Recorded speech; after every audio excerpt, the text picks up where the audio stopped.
Hallelujah. അമ്മേ പരിശുദ്ധ ദൈവമാതാവേ, 2004 ഡിസംബറിൽ ബഹുമാനപ്പെട്ട യോസേഫ് പ്രത്യക്ഷപ്പെട്ട അമ്മേ, മഹാദുരന്തത്തെ മുൻകൂട്ടി അറിയിച്ച അമ്മേ, ഞങ്ങളുടെ ഉടമ്പടി നിയോഗങ്ങൾ സമർപ്പിക്കുന്നു, ഞങ്ങളുടെ ജീവിത സങ്കടങ്ങൾ സമർപ്പിക്കുന്നു.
കരങ്ങൾ ഉയർത്തിക്കൊണ്ട് സ്തുതിക്കട്ടെ. ഹല്ലേലൂയ ഹല്ലേലൂയ ഹല്ലേലൂയ ഹല്ലേലൂയ. യേശുവേ നന്ദി, യേശുവേ സ്തോത്രം, യേശുവേ നന്ദി കർത്താവേ, സ്തോത്രം ദൈവമേ. ഹല്ലേലൂയ ഹല്ലേലൂയ ഹല്ലേലൂയ ഹല്ലേലൂയ ഹല്ലേലൂയ ഹല്ലേലൂയ. സ്തുതിക്കട്ടെ, ഹല്ലേലൂയ ഹല്ലേലൂയ. അതിശക്തമായി സ്തുതിക്കട്ടെ, എല്ലാ നിയോഗങ്ങളും സമർപ്പിക്കട്ടെ. സങ്കീർത്തനം 18 പ്രാർത്ഥിക്കുന്നു. എളിയവന്റെ നിലവിളി കേൾക്കുന്ന ദൈവമേ, സങ്കടങ്ങൾ ഒപ്പിയെടുക്കുന്ന ദൈവമേ, ഞങ്ങളുടെ കുടുംബം, ഞങ്ങളുടെ കുടുംബത്തിന്റെ ആവശ്യങ്ങള്, രോഗാതുരമാവസ്ഥകള്, സാമ്പത്തിക ഞെരുക്കങ്ങള് കർത്താവേ സമർപ്പിക്കുന്നു. കേസുകള് സമർപ്പിച്ച് പ്രാർത്ഥിക്കുന്നു. സന്താനരഹിതമായ അവസ്ഥ, ഭവനരഹിതമായ അവസ്ഥ ഈശോയെ സമർപ്പിച്ച് പ്രാർത്ഥിക്കുന്നു. ദൈവത്തിന്റെ ശക്തി അറിയണമേ. കർത്താവായ ദൈവമേ, ഇപ്പോൾ വിദൂരങ്ങളിൽ നിന്ന് പ്രാർത്ഥിക്കുന്ന മക്കളുണ്ട്, അവർ സമർപ്പിക്കുന്ന നിയോഗങ്ങളുണ്ട്, സമർപ്പിച്ച് പ്രാർത്ഥിക്കുന്നു. കർത്താവേ, വീട് വിൽക്കാൻ ആഗ്രഹിക്കുന്നവര്, സ്ഥലം വിൽക്കാൻ ആഗ്രഹിക്കുന്നവര്, പുതിയ വീട് വെക്കാൻ ആഗ്രഹിക്കുന്നവര്, ലോണിന് അപേക്ഷിച്ചിട്ടുള്ളവര്, ജപ്തികളിൽ ഒഴിവാകാൻ ആഗ്രഹിക്കുന്നവര്, കർത്താവേ, രോഗാവസ്ഥയില്, ഭവനങ്ങളില്, വീടുകളില് കിടക്കുന്നവര് സമർപ്പിച്ച് പ്രാർത്ഥിക്കുന്നു. ഡോക്ടേഴ്സ് പോലും നല്ല കേസുകള് സമർപ്പിച്ച് പ്രാർത്ഥിക്കുന്നു. കുടുംബ സമാധാനമില്ലാത്തവര്, സ്വസ്ഥത നഷ്ടപ്പെട്ടവര് സമർപ്പിച്ച് പ്രാർത്ഥിക്കുന്നു. സൗദാശിക ജീവിതം ഉപേക്ഷിച്ച് ജീവിക്കുന്നവര്, പള്ളിയിൽ പോകാത്ത മക്കള്, കുർബാനയിൽ പങ്കെടുക്കാത്ത മക്കള്, അതുപോലെ വേദനിക്കുന്ന ജീവിത പങ്കാളി മക്കള് സമർപ്പിച്ച് പ്രാർത്ഥിക്കുന്നു. വിദ്യാഭ്യാസ മേഖലകള് സമർപ്പിച്ച് പ്രാർത്ഥിക്കുന്നു. യേശുവേ സ്തോത്രം, യേശുവേ നന്ദി. ഹല്ലേലൂയ ഹല്ലേലൂയ ഹല്ലേലൂയ. കരങ്ങൾ ഉയർത്തി സ്തുതിക്കട്ടെ.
ഭവനരഹിതര്, IELTS എക്സാം എഴുതുന്നവര്, നെറ്റിന്റെ എക്സാം എഴുതുന്നവര് സമർപ്പിച്ച് പ്രാർത്ഥിക്കുന്നു.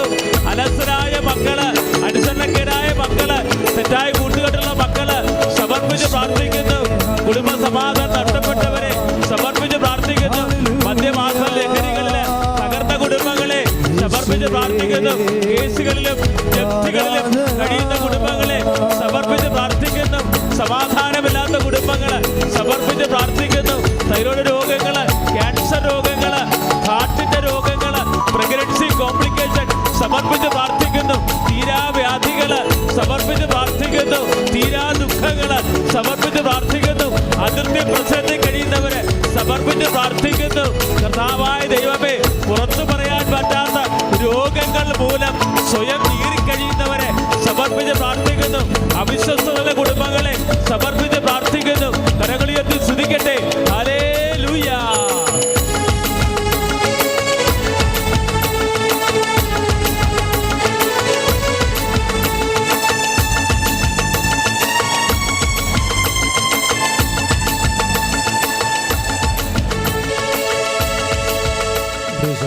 Praise the Lord. ഇരിക്കുക.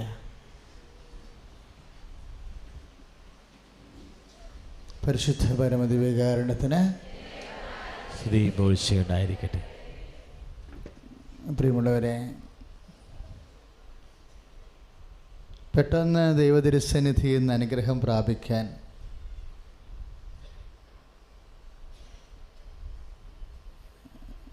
ഇത്തിരി ആത്മാർത്ഥത കാണിച്ചാൽ മതി.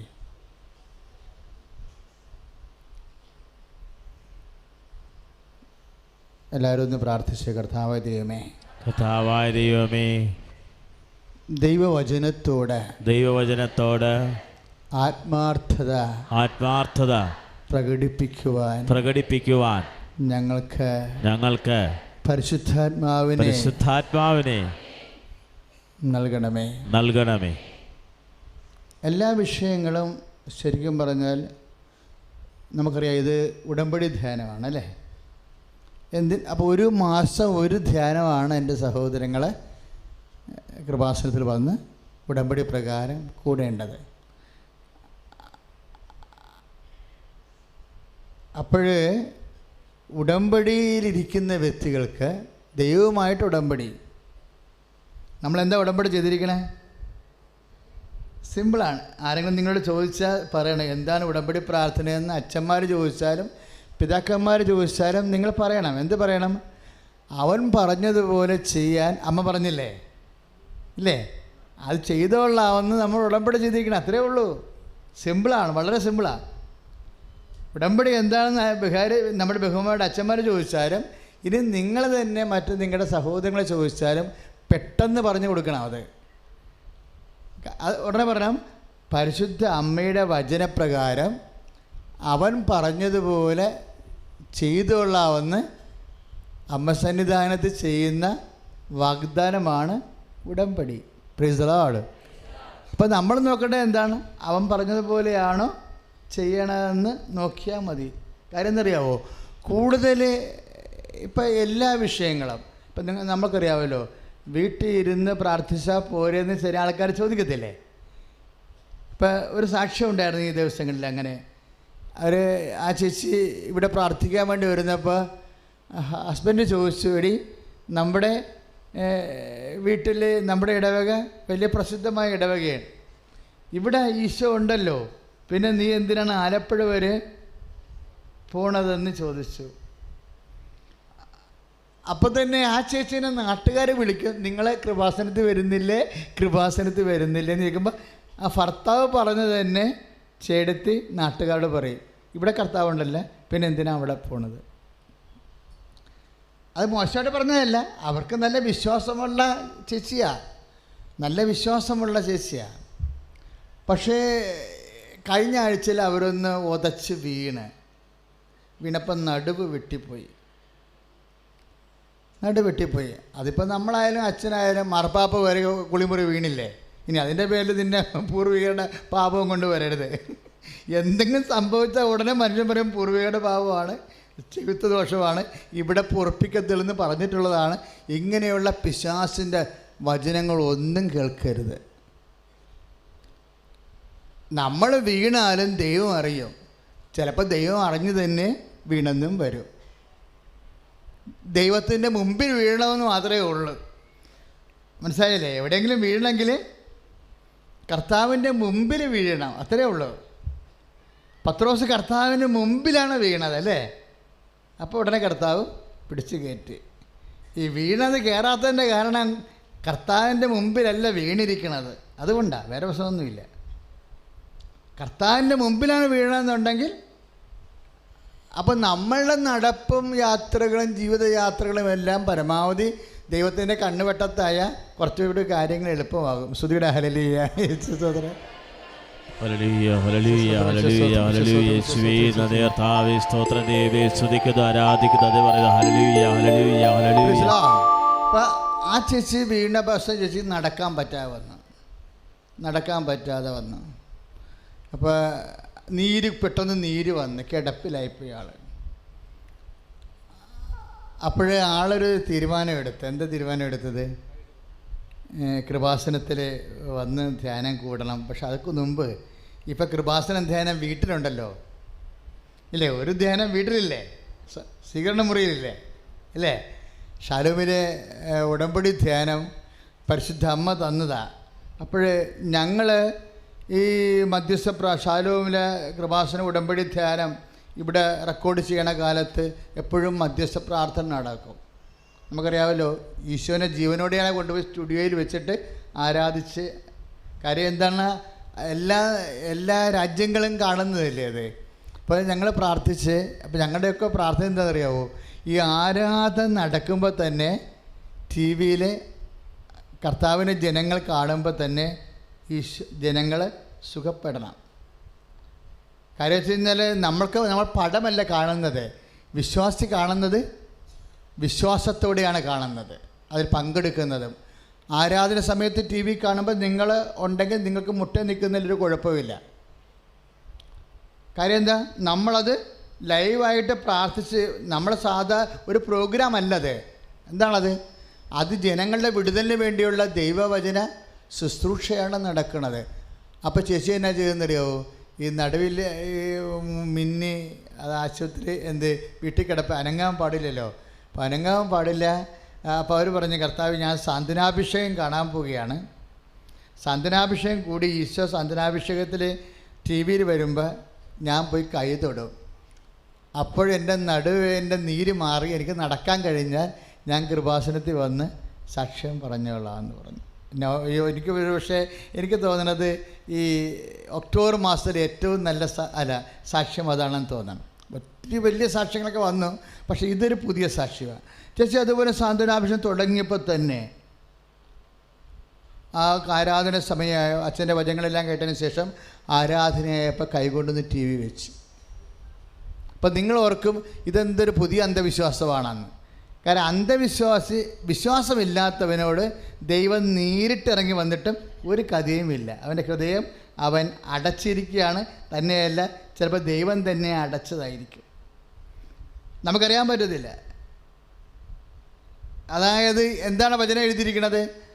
അതായത് അവർ കണ്ണുകൊണ്ട് കാണുക, പൈസയുടെ വചനങ്ങളില്ലേ, ചെവി കൊണ്ട് കേൾക്കുക, ഹൃദയം കൊണ്ട് ഗ്രഹിക്കുക, ഞാനങ്ങനെ അവരെ മനസ്സാന്തരപ്പെടുക്കുക അസാധ്യം. എന്താണ് കാര്യം? അതുകൊണ്ട് ജനം ഹൃദയം അടച്ചിരിക്കുന്നു. ഹൃദയം അടച്ചിരിക്കണം എന്ന് പറയണത്, ഇപ്പം അവിശ്വാസിയാണ്, യുക്തിവാദിയാണ്. ഇപ്പം നമ്മൾ ചില ആൾക്കാർക്ക് ഇത്തിരി പേട്ട് വിദ്യാഭ്യാസം കിട്ടിക്കഴിയുമ്പോൾ പിന്നെ ദൈവത്തെക്കാൾ വലിയ ആൾക്കാരായിട്ട് അഹങ്കരിക്കത്തില്ലേ? അവൻ ഒരു കാലത്തും വിശ്വാസത്തിലേക്ക് തിരിച്ചു വരത്തില്ല. കാര്യം വിശ്വാസം എന്ന് പറയണത് ഒരു ദൈവദാനമാണ്. ചില ആൾക്കാർ ചോദിക്കും, നിങ്ങൾ ക്രിസ്ത്യാനിയായിട്ട് ജനിച്ചോ? അവർ ഹിന്ദുക്കളായിട്ട് ജനിച്ചു, മറ്റൊരു മുസ്ലിം ആയിട്ട് ജനിച്ചു, അങ്ങനെ ഇങ്ങനെ സാന്ദർഭികമായിട്ട് ജനിച്ചു പോയതല്ലേ? അപ്പോൾ ജനിച്ചു പോയത് കൊണ്ടല്ലേ അത് ഫോളോ ചെയ്യണമെന്ന് ചോദിക്കും. പക്ഷേ ഞാൻ പറയും, ജനിക്കണത് പോലും ഒരു ദൈവത്തിൻ്റെ വരവാണ്. ഇപ്പം ഇന്ത്യയിലാണ് ഈശോ ജനിച്ചതെന്ന് വിചാരിച്ചെങ്കിലാ? അല്ല, ദൈവത്തിൻ്റെ തിരഞ്ഞെടുപ്പാണ് ഇസ്രായേൽ ജനിക്കുക എന്നുള്ളത്. നീ ക്രിസ്ത്യാനിയായി ജനിക്കുക എന്നുള്ളത് ദൈവത്തിൻ്റെ തിരഞ്ഞെടുപ്പാണ്. കൈ അടിച്ച് കർത്താവ്. ഇപ്പൊ നിനക്കെന്താ സംഭവിച്ചെന്ന് വെച്ച് കഴിഞ്ഞാൽ, നിനക്കിപ്പോൾ ഇവിടെ ഇരിക്കുന്ന അക്രൈസ്തവ സഹോദരൻ കേട്ടോ, നിങ്ങൾക്ക് ഇവിടെ വരാൻ കഴിയണത്, കർത്താവിൻ്റെ വചനം കേൾക്കാൻ കഴിയണത് ദൈവം നിങ്ങൾക്ക് നൽകിയ അനുഗ്രഹമാണത്.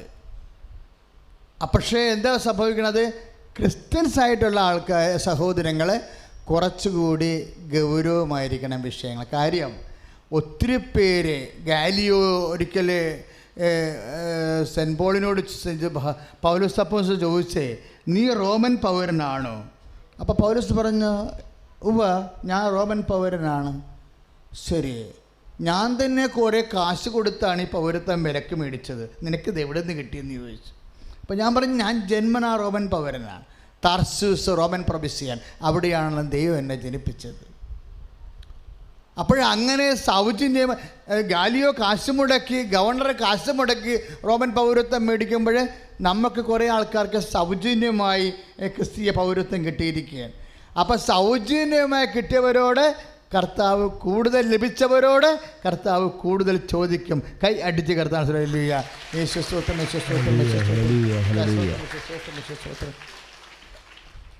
എന്താ കാര്യം എന്ന് പറയുമ്പോൾ, കൂടുതലിപ്പോൾ നമ്മൾ എങ്ങനെയാണ് കൊടുക്കണത്? കൂടുതൽ ലഭിച്ചവരോട് കൂടുതൽ ചോദിക്കുമെന്ന് ഈശോ പറഞ്ഞില്ലേ? അപ്പോൾ കൂടുതൽ നമ്മൾ എങ്ങനെയാണ് കൊടുക്കണത്? ഇന്ന് ഞാൻ രാവിലെ കുമ്പസാരിപ്പിക്കുന്നതിന് കഴിഞ്ഞിട്ട് ഒരു സഹോദരനുമായിട്ട് ഒരു വിഷയം ഡിസ്കസ് ചെയ്യേണ്ടി വന്ന്. കുമ്പസാര കേസൊന്നുമല്ല കേട്ടോ, ഡിസ്കസ് ചെയ്യണ ഇതാണ്. ഞാൻ സംസാരത്തെ വിഷയം ഇതാണ്. അവനവൻ്റെ ഭാര്യയെ ഇപ്പം ഇത് ദമ്പതി കൂട്ടായ്മ കൂടിയാണല്ലോ ഞായറാഴ്ച, ഒന്നാം ഞായറാഴ്ച. അപ്പം നിങ്ങളും കേൾക്കണം, നല്ലതാണ്. അപ്പോൾ അവൻ്റെ ഭാര്യ അവനെ ഉപേക്ഷിച്ചിട്ട് 20 ദിവസമായി. അപ്പം നിങ്ങൾ അവർക്ക് 20 ദിവസമല്ലേ ആയുള്ളൂ? 20 ദിവസമല്ല, ശരിക്കും പറഞ്ഞാൽ അവിടെ 4 കൊല്ലമായി മനസ്സുകൊണ്ട് ഉപേക്ഷിച്ചിട്ട്. ഇപ്പം ചില ആൾക്കാരുടെ ജീവിതമൊക്കെ എങ്ങനെ, വെൻറ്റിലേറ്ററിലല്ലേ? വെൻറ്റിലേറ്ററിന് മാറ്റിയാൽ പിന്നെ അടക്കാനേ പറ്റത്തുള്ളൂ. അപ്പോൾ വെൻറ്റിലേറ്ററിൽ കിടക്കുന്നതും ബ്രെയിൻ ഡെത്ത് പോലെയാണ്. ഒരുമിച്ച് താമസിക്കുന്നുണ്ട്, അനക്കമൊക്കെ ഉണ്ടെന്നല്ലാതെ കുടുംബജീവിതം ഇല്ല. ഇപ്പം കുടുംബജീവിതത്തിൽ നിങ്ങൾ എൻ്റെ അർത്ഥം, ഞാൻ ഭർത്താവുമായിട്ട് സംസാരിച്ചിട്ട് തന്നെ മാസങ്ങളായി. ഞങ്ങൾക്ക് ശാരീരികമായ ബന്ധമോ കുടുംബബന്ധമോ ഒന്നുമില്ല, എന്നിട്ട് തന്നെ വർഷങ്ങളായി. അപ്പോൾ എന്താ? ബ്രെയിൻ ഡെത്താ. വെൻറ്റിലേറ്ററിൽ കിടക്കുന്ന കുടുംബങ്ങളാണ് ശരിക്കും. ഇതുപോലെ ബ്രെയിൻ ഡെത്ത് പിടിച്ചിരിക്കുന്ന കുറേ കുടുംബങ്ങളുണ്ട്. അവർക്ക് ജീവശ്വാസം ലഭിക്കാൻ വേണ്ടി എസെക്കിയേൽ 37:5 അനുസരിച്ച് കർത്താവിൻ്റെ വായ്ക്കൾ, ദൈവശ്വാസം ആ കുടുംബങ്ങളിലേക്ക് നിറയട്ടെ. സ്തുതിക്കട്ടെ, ഹല്ലേലൂയ. കരങ്ങൾ ഉയർത്തിക്കൊണ്ട് സ്തുതിക്കട്ടെ, ഹല്ലേലൂയ, ഹല്ലേലൂയ, ഹല്ലേലൂയ. കൈകൾ ഉയർത്തിക്കൊണ്ട് സ്തുതിക്കട്ടെ. കർത്താവായ ദൈവമേ, ഞങ്ങളെ സ്തുതിച്ച് പ്രാർത്ഥിക്കുന്നു, ആരാധിക്കുന്നു, നന്ദി പറയുന്നു. ഹല്ലേലൂയ, ഹല്ലേലൂയ, ഹല്ലേലൂയ. യേശുവേ, യേശുവേ, യേശുവേ, യേശുവേ, യേശുവേ. കർത്താവേ, വെള്ളേറ്റ് പോലെ കിടക്കുന്ന കുടുംബങ്ങൾ, കർത്താവേ, കുടുംബ ബന്ധങ്ങൾ വിച്ഛേദിക്കപ്പെട്ടവര്, സമാധാനമില്ലാത്തവര്, പിരിഞ്ഞു കിടക്കുന്ന കുടുംബങ്ങൾ, പിണങ്ങിക്കിടക്കുന്ന കുടുംബങ്ങൾ, ഭാര്യഭർത്താവ് കലഹിക്കുന്ന കുടുംബങ്ങൾ സമർപ്പിക്കുന്ന കർത്താവേ, പരസ്പര സ്നേഹമില്ലാത്ത കുടുംബങ്ങൾ സമർപ്പിക്കുന്ന കർത്താവേ, ദൈവ തിരുസന്നിധിയിൽ സമർപ്പിക്കുന്നു. ഹല്ലേലൂയ, സ്തുതിക്കട്ടെ, ഹല്ലേലൂയ. കരങ്ങൾ ഉയർത്തിക്കൊണ്ട് സ്തുതിക്കട്ടെ. കർത്താവായ ദൈവമേ, അനുഗ്രഹങ്ങൾ ചൊരിയുന്നവരേ, അടയാളങ്ങൾ പ്രവർത്തിക്കുന്നവരെ പ്രാർത്ഥിക്കുന്നു. കർത്താവേ, മാരകമായ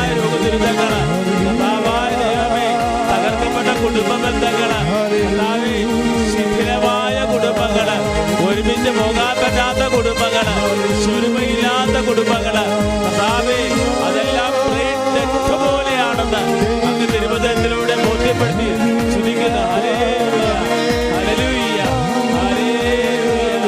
യേശുവേ നന്ദി, യേശുവേ സ്തോത്രം, യേശുവേ ആരാധന. ഹല്ലേലൂയ, ഹല്ലേലൂയ, ഹല്ലേലൂയ, ഹല്ലേലൂയ, ഹല്ലേലൂയ, ഹല്ലേലൂയ. ആരാധന കർത്താവേ, ഈ നിമിഷം സൗഖ്യങ്ങൾ നൽകണമേ കർത്താവേ, ഈ നിമിഷം അനുഗ്രഹങ്ങൾ ഹല്ലേലൂയ, ഹല്ലേലൂയ, ഹല്ലേലൂയ, ഹല്ലേലൂയ, ഹല്ലേലൂയ. ഓരോ മകളുടെ മേലും ഓരോ മകളുടെ മേലും ഹല്ലേലൂയ, ഹല്ലേലൂയ, അധികാരത്തിൽ ഹല്ലേലൂയ, ഹല്ലേലൂയ, ഹല്ലേലൂയ.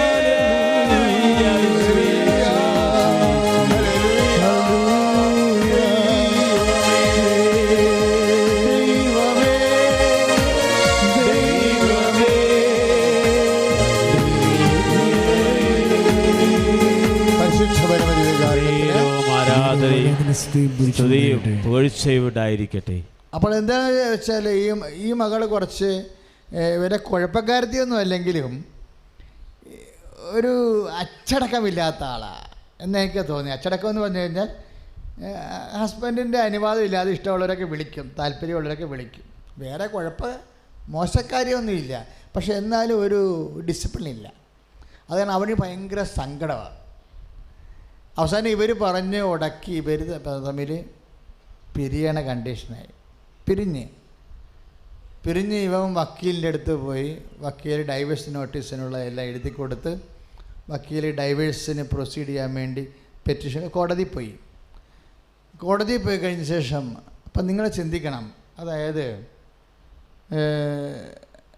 ഈ വിഷയം എന്നോട് സംസാരിച്ചാ. അപ്പോൾ അയാൾ പറഞ്ഞു, നമുക്കറിയാലോ നുള്ളിയിട്ടുണ്ട് പെച്ചിട്ടുണ്ടെന്നൊക്കെ പറഞ്ഞാൽ നിങ്ങളെ കൊച്ചുകുമ്പസാരം നടത്തില്ലേ, അതുപോലെ ഒന്നും വക്കീലുമാരുടെ അടുത്ത് ഒന്നും പറഞ്ഞിട്ട് കാര്യമില്ല. അവർ ഏക്കത്തില്ല. അവർ പറയും, അവർ തല്ലിയെന്ന് പറഞ്ഞാൽ അവർ പറയും വെട്ടിയെന്ന് എഴുതാൻ പറയും. തല്ലിയെന്ന് പറഞ്ഞാൽ പറയും വെട്ടിയെന്ന് എഴുതാൻ പറയും. എന്താ കാര്യം? കോടതി നിലനിൽക്കത്തില്ല, നിയമപരമായിട്ട് നിലനിൽക്കത്തില്ല. അപ്പം കോടതി നിയമപരമായിട്ട് നിലനിൽക്കണമെന്നുണ്ടെങ്കിൽ കുറേ കള്ളത്തരങ്ങൾ പറയേണ്ടി വരും. അപ്പം നമ്മൾ വക്കീൽ സാറേ അങ്ങനൊന്നും ചെയ്തിട്ടില്ലെങ്കിൽ നിങ്ങൾ വേറെ വക്കീലിൽ നോക്കാം, എനിക്ക് അറിയില്ല, കോടതി വായിച്ചാൽ തോറ്റു പോകുന്നു. അപ്പോൾ വാദിച്ചാൽ ജയിക്കാൻ വേണ്ടി കുറേ കള്ളത്തരങ്ങൾ പറയും. ഇതിനാണ് ഈശോ പറയണത്, പ്രലോഭനങ്ങളിൽ ഉൾപ്പെടുത്തരുത്. എന്താ കാര്യം? പ്രലോഭനങ്ങൾ ഉൾപ്പെട്ട് കഴിഞ്ഞാൽ പിന്നെ പറയണത് എന്താണ്? തിന്മ വരും. കർത്താവ് പ്രാർത്ഥന പഠിപ്പിച്ചപ്പോൾ എന്താ പറഞ്ഞത്? പ്രലോഭനങ്ങളിൽ ഉൾപ്പെടുത്തരുത് പറഞ്ഞേ. ഉടനെ അടുത്ത പ്രാർത്ഥന എന്താണ്? പ്രലോഭനങ്ങൾ ഉൾപ്പെട്ടു പോയാൽ പിന്നെ അതിൻ്റെ ഫ്രൂട്ട് എന്താ? തിന്മയാ. ഇപ്പം ഈ ജീവിത പങ്കാളിയെ വേണ്ട എന്ന് പറഞ്ഞ വക്കീലിൻ്റെ അടുത്ത് ചെന്ന് പിന്നെ എന്താ സംഭവിക്കാൻ പോണത്? പിന്നെ വേണ്ടെന്നുണ്ടെങ്കിൽ അദ്ദേഹം കുറേ കാരണങ്ങൾ പറഞ്ഞു തരും. അത് നമ്മുടേതല്ല, വേറെ ഭാര്യമാർ വേറെ ഭർത്താക്കന്മാരോട് ചെയ്ത കാര്യമായിരിക്കും, അത് നമുക്ക് എഴുതി തരും. വേറെ ഭാര്യമാർ വേറെ ഭർത്താക്കന്മാരോട് ചെയ്തതും വേറെ ഭർത്താക്കന്മാർ വേറെ ഭാര്യമാരോട് ചെയ്ത കാര്യങ്ങളൊക്കെ നമ്മുടെ പേരിലാകും. ഇങ്ങനെയാണ് ഈ കോടതി കേസ് കിടക്കണത്. ഒരു പിടിയുണ്ടാകാൻ വേണ്ടിയേ, നിയമത്തിന് പിടിയുണ്ടാകാൻ വേണ്ടി. അപ്പോൾ അവൻ എന്നോട് ചോദിച്ചു, അച്ഛാ ഇങ്ങനെയൊക്കെ വക്കീൽ സാറ് പറഞ്ഞു, ഞാനിങ്ങനെയൊക്കെ എഴുതി കൊടുത്ത് എനിക്ക് സങ്കടമുണ്ട്, ഞാൻ ജീവിതത്തിൽ ഇങ്ങനെയൊക്കെ ഒന്നും ഒരു കള്ളത്തരം പറയാതൊക്കെ ജീവിച്ചു പോകണതാണ്, ഇത് ഭയങ്കര കള്ളത്തരമായി പോയി, അച്ഛന് എന്ത് തോന്നണം അച്ഛാ എന്ന് പറഞ്ഞു. ഞാൻ പറഞ്ഞു, എനിക്ക് തോന്നണതല്ല പ്രശ്നം, ഇത് കേൾക്കുമ്പോൾ ഈശോയ്ക്ക് എന്ത് തോന്നുമെന്നുള്ളതാണ് കാര്യം. ഈ ആൾക്കാർക്ക് വരുന്ന പ്രശ്നം എന്താണെന്നറിയാമോ? സത്യമായിട്ടും ഇപ്പം ഞാൻ എപ്പോഴും പറയും, ഞാൻ 20 ലക്ഷം ആൾക്കാരെ കൗൺസിൽ ചെയ്തിട്ടുണ്ട്, ആനയാണ് കൂനിയാണെന്നൊക്കെ പറയും. പക്ഷേ കർത്താവ് പറയും, നീ ആകെപ്പാടെ 21 ലക്ഷം, നീ എല്ലാം കൂടി ഒരു 10,000 പേര് ചിലപ്പോൾ കണ്ടു കാണുമായിരിക്കും എന്ന് പറയും. എന്താ കാര്യം? ഈ 21 ലക്ഷത്തിൽ കർത്താവ് ക്രിസ്ത്യാനിയായിട്ട് അംഗീകരിക്കുന്ന 10,000 ആയിരിക്കും. അതാണ് സംഭവം വരാൻ പോണത്. 21 ലക്ഷം സംഭവം ശരിയാണ്, എൻ്റെ കണക്ക് ശരിയാണ്. കാര്യം ഒരാഴ്ച ഒരു ദിവസം 150, 200 തൊട്ട് 500 വരെയൊക്കെ ഉണ്ടാകുന്ന ദിവസങ്ങളുണ്ട്. അങ്ങനെ എത്രയോ വർഷം, 32 കൊല്ലമായില്ലേ. കണക്ക് ശരിയാണ്, പക്ഷെ കർത്താവ് കണക്ക് കേൾക്കത്തില്ല. കർത്താവ് കണക്ക് കേൾക്കാത്തതിൻ്റെ കാരണം എന്താ? നമ്മൾ സീരിയസ് ആയിട്ടല്ല കർത്താവിനെ സമീപിച്ചിരിക്കണമെന്നുള്ളതാണ്. ഇപ്പോൾ ഇവൻ തന്നെ കണ്ട ഒരു കള്ളത്തരം എഴുതാൻ പറഞ്ഞപ്പോൾ എഴുതി കൊടുത്തു. ഞാൻ പറഞ്ഞു, എടാ മകനെ, ഈ ഞാൻ എന്ത് വിചാരിക്കുമെന്നുള്ളതല്ല പ്രശ്നം. നമ്മളെല്ലാവരും ചിന്തിക്കേണ്ടതാണ്. നിങ്ങൾ എന്തെങ്കിലും ഒരു കുടുംബജീവിതത്തെ സംബന്ധിച്ചിടത്തോളം ഒരു തെറ്റായ തീരുമാനത്തിലാണെങ്കിൽ ഈശോ എന്ത് തീരുമാനിക്കുമെന്നാണ്, ഈശോ എന്ത് വിചാരിക്കുമെന്നാണ് നിങ്ങൾ ഉള്ളിൽ കരുതേണ്ടത്. എന്താ കാര്യം എന്നറിയാവോ? ഈശോ എന്ത് വിചാരിക്കും? ഇപ്പം ആൾക്കാരെ നിൽക്കുകയാണ്, നിങ്ങളെല്ലാവരും ഇവിടെ ഇരിക്കുന്നുണ്ട്, ഈശോ എൻ്റെ മുമ്പിൽ, നമ്മുടെ മുമ്പിലുണ്ട്. ഇപ്പോൾ അതായത് നിങ്ങളെ കാണുന്ന ഈ ചേച്ചി ഇപ്പോൾ അടുത്ത കലയാണ്, എന്നേക്കാൾ 3 മീറ്റർ അകലെയാണ് ആ ചേച്ചി ഇരിക്കണത്. പക്ഷേ ഞാൻ അമ്മ മാതാവിനെ കണ്ടത് 1 മീറ്റർ അടുത്ത് വെച്ചാണ് കണ്ടത്. ഇങ്ങനെ 1 മീറ്റർ അടുത്ത് വെച്ച് ആരും ഇന്ന് വരെ കണ്ടിട്ടില്ല, ഇല്ലേ? അതുകൊണ്ടാണ് സഭ ഇത് പഠിക്കണം. പ്രത്യേകിച്ച് സമയഘടികാരം നെഞ്ചത്ത് വെച്ച് കാണുമ്പോഴെന്ന് പറയണത് അത് നമ്മുടെ സ്വപ്നത്തിൽ പോലും ഇല്ലാത്ത ഒരു കാഴ്ചയാണ്. അതിന് ഗുരുതരമായ എന്തോ സന്ദേശങ്ങൾ ദൈവത്തിനുണ്ട്. അത് നമ്മളല്ല പഠിക്കേണ്ടത്, അത് സഭയല്ലേ പഠിക്കേണ്ടത്. അതിനാണ് നമ്മൾ മധ്യസ്ഥ പ്രാർത്ഥന നടത്തുന്നത്. അതാണ് പ്രത്യക്ഷീകരണ പ്രാർത്ഥനയ്ക്ക് ഇത്രയും പവർ വരാൻ കാര്യം. മാതാവിൻ്റെ മനസ്സിൻ്റെ പ്രാർത്ഥനയാണ് അത്. പ്രത്യക്ഷീകരണ പ്രാർത്ഥനയല്ല അത് സഭ പഠിക്കാൻ വേണ്ടി പ്രാർത്ഥിക്കുന്നത്. എന്താ പ്രശ്നം വെച്ച് കഴിഞ്ഞാൽ, ഈശോ അമ്മ ജീവനോടെ ഇരിക്കണ പോലെ ഈശോയും ജീവനോടെ ഇരിക്കുന്നു. അതുകൊണ്ട് ഈശോ പറഞ്ഞത് എന്താണ്?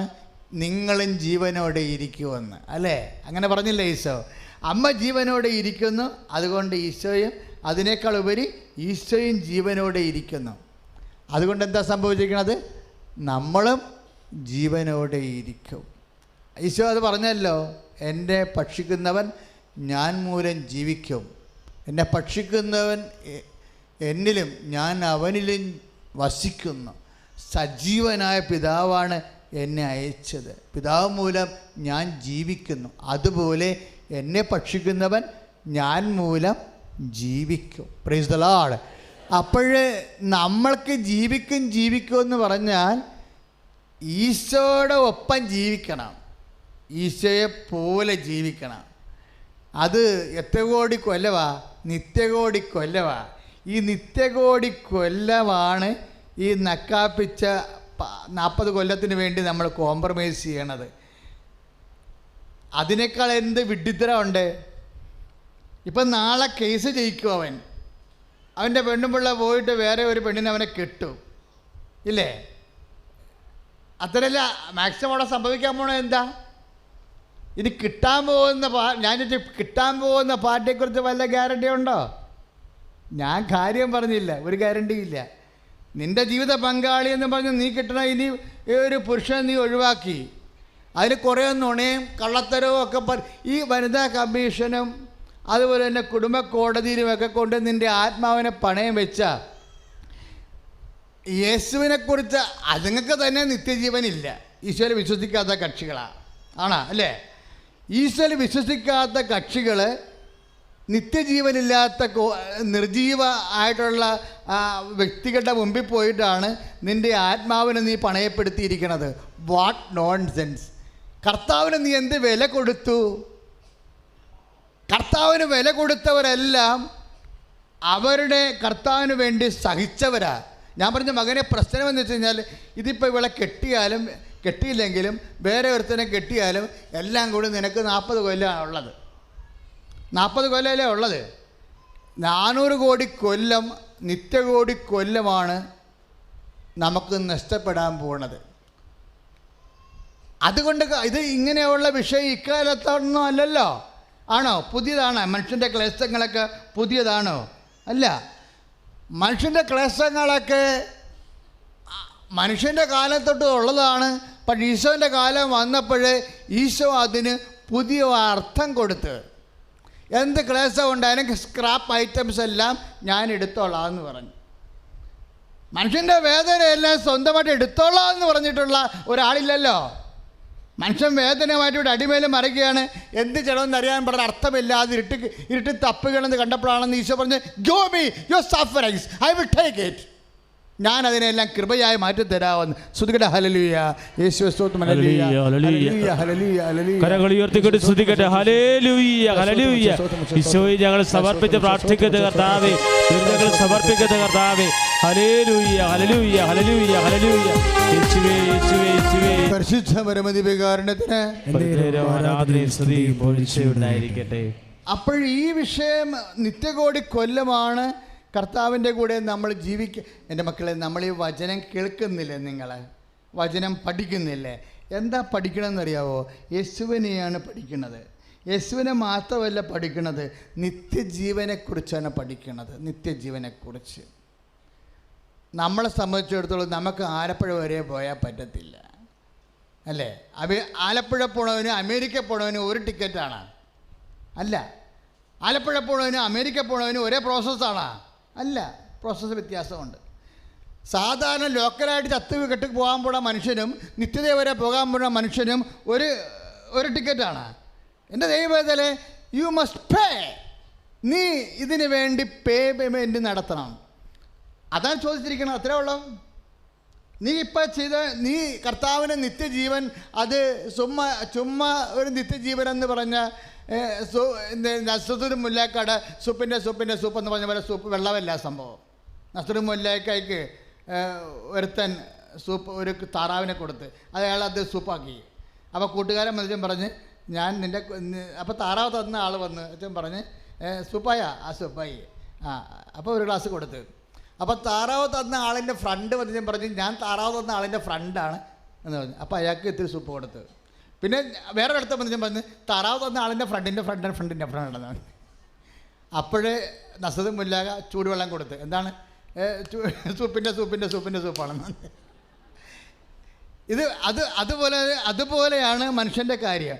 അതായത് നമ്മളെ സംബന്ധിച്ചിടത്തോളം നിത്യജീവൻ നമ്മുടെ ജീവിതത്തിൻ്റെ പരമമായ ഒരു ലക്ഷ്യമാണ്. ഈ കാര്യത്തെക്കുറിച്ച് നമ്മൾക്കൊരു ബോധമുണ്ടാകണം. ഈ കാര്യത്തിൽ വ്യക്തത വന്നാൽ ബാക്കിയെല്ലാം വ്യക്തതയായി. ഈ വ്യക്തത ഇല്ലാത്തത് എന്താ കാര്യം? നിത്യജീവനെക്കുറിച്ച് നിനക്ക് വ്യക്തതയില്ലെങ്കിൽ പിന്നെ ഒന്നിനും വ്യക്തത ഉണ്ടാകത്തില്ല. നിൻ്റെ ബിസിനസ്, നിന്നെ പറ്റിച്ചവർ, നിന്നെ ഗോപി വരപ്പിച്ചവർ, നിന്നെ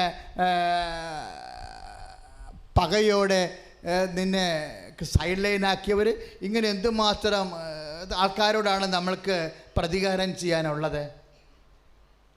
നീ പ്രതികാരം ചെയ്യേണ്ടെന്നൊന്നും ഈശോ പറഞ്ഞില്ല. മറിച്ചെന്താ പറഞ്ഞത്? നീയായിട്ട് ചെയ്ത് കൈനാറ്റിക്കണ്ട, ഇങ്ങോട്ട് വിട്ടേരും, ഞാൻ ചെയ്തോളാം എന്നല്ലേ പറഞ്ഞത്. റോമാലേഖനത്തിൽ എന്താ പറയണത്? പ്രതികാരം എൻ്റെതാണ്, ഞാൻ ചെയ്തോളാം. ഇല്ലേ? റോമാലേഖനത്തിൽ പ്രതികാരം എൻ്റെതാണ്, ഞാൻ ചെയ്തോളാം എന്ന് പറയാൻ കാര്യം എന്താ? നീ ചെയ്യാൻ പോയുള്ള കുഴപ്പം എന്താ? നിൻ്റെ നിത്യജീവനാണ് നഷ്ടപ്പെടാൻ പോണത്. ദൈവം അത് സംരക്ഷിക്കാൻ വേണ്ടി മറ്റൊരു ലൂപ്പുകൾ ഉണ്ടാക്കി വെച്ചിരിക്കുകയാണ്. ഞാൻ കൈകാര്യം ചെയ്തോളാമെന്ന്. നീ നാറ്റ് കഴിഞ്ഞാൽ നിൻ്റെ നിത്യജീവൻ പോകും. അതായത് നമ്മുടെ നിത്യജീവൻ, പൗലോസ് അപ്പോസ്തലൻ പറഞ്ഞ പോലെ, നമ്മുടെ നിത്യജീവൻ യേശുക്രിസ്തുവിൻ്റെ വിശുദ്ധമായ രക്തത്തിൻ്റെ വിലയാണ്. ഇത് വിശ്വാസിയുടെ കാര്യമാണ് ഞാൻ പറയണത്. വിശ്വാസിയെ സംബന്ധിച്ചിടത്തോളം ഒത്തിരി കോംപ്രമൈസ് നമ്മൾ ചെയ്യും, ഇല്ലേ? ചെയ്യത്തില്ലേ? ഇപ്പം ഗർഭിണികളായിട്ടുള്ള ആൾക്കാർ എന്തുമാത്രം കോംപ്രമൈസ് ചെയ്തിട്ട് അവർ ജീവിക്കുന്നത്. അവർ സാധാരണ ആരോഗ്യമുള്ള ആൾക്കാരെ പോലെ ഓടുകയും കിടക്കുകയും മറിയുകയും കുത്തിമറിയുകയും ചെയ്യുമോ? ഇല്ല. അവർ വെള്ളം കോരണവരെ സൂക്ഷിച്ചാണ് ചെയ്യണത്. അവരെല്ലാ ഭക്ഷണം എടുത്ത് കഴിക്കുമോ? ഇല്ല. ചില ഭക്ഷണമൊക്കെ കഴിച്ചു കഴിഞ്ഞാൽ അവിടെ ഗർഭം തന്നെ പോകും അങ്ങോട്ട്. അപ്പം അതുകൊണ്ട് അവർ സൂക്ഷിച്ചാണ് ഭക്ഷണം കഴിക്കണത്. ഇതുപോലെ നിത്യജീവൻ ഓഹരിയാക്കിയ വിശ്വാസി എല്ലാത്തിനോടും കോംപ്രമൈസ് ചെയ്യത്തില്ല. കുറേ കാര്യങ്ങളിൽ നിന്ന് അവൻ വിട്ടു നിൽക്കും. മറ്റുള്ളവർ ചെയ്യണ പോലെ നമുക്ക് ചെയ്യാൻ പറ്റത്തില്ല.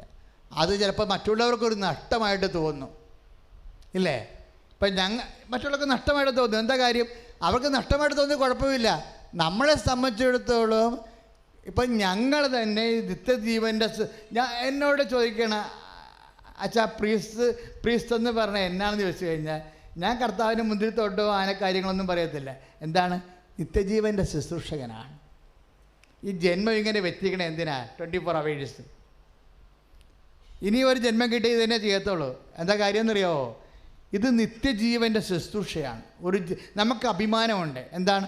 ഒന്നും മാറ്റിയെടുക്കാതെ, ഒന്നും സ്വന്തമായിട്ട് എടുക്കാതെ ഈ ജന്മം മൊത്തം നിത്യജീവന് വേണ്ടി കൊടുത്തു എന്നുള്ളത്.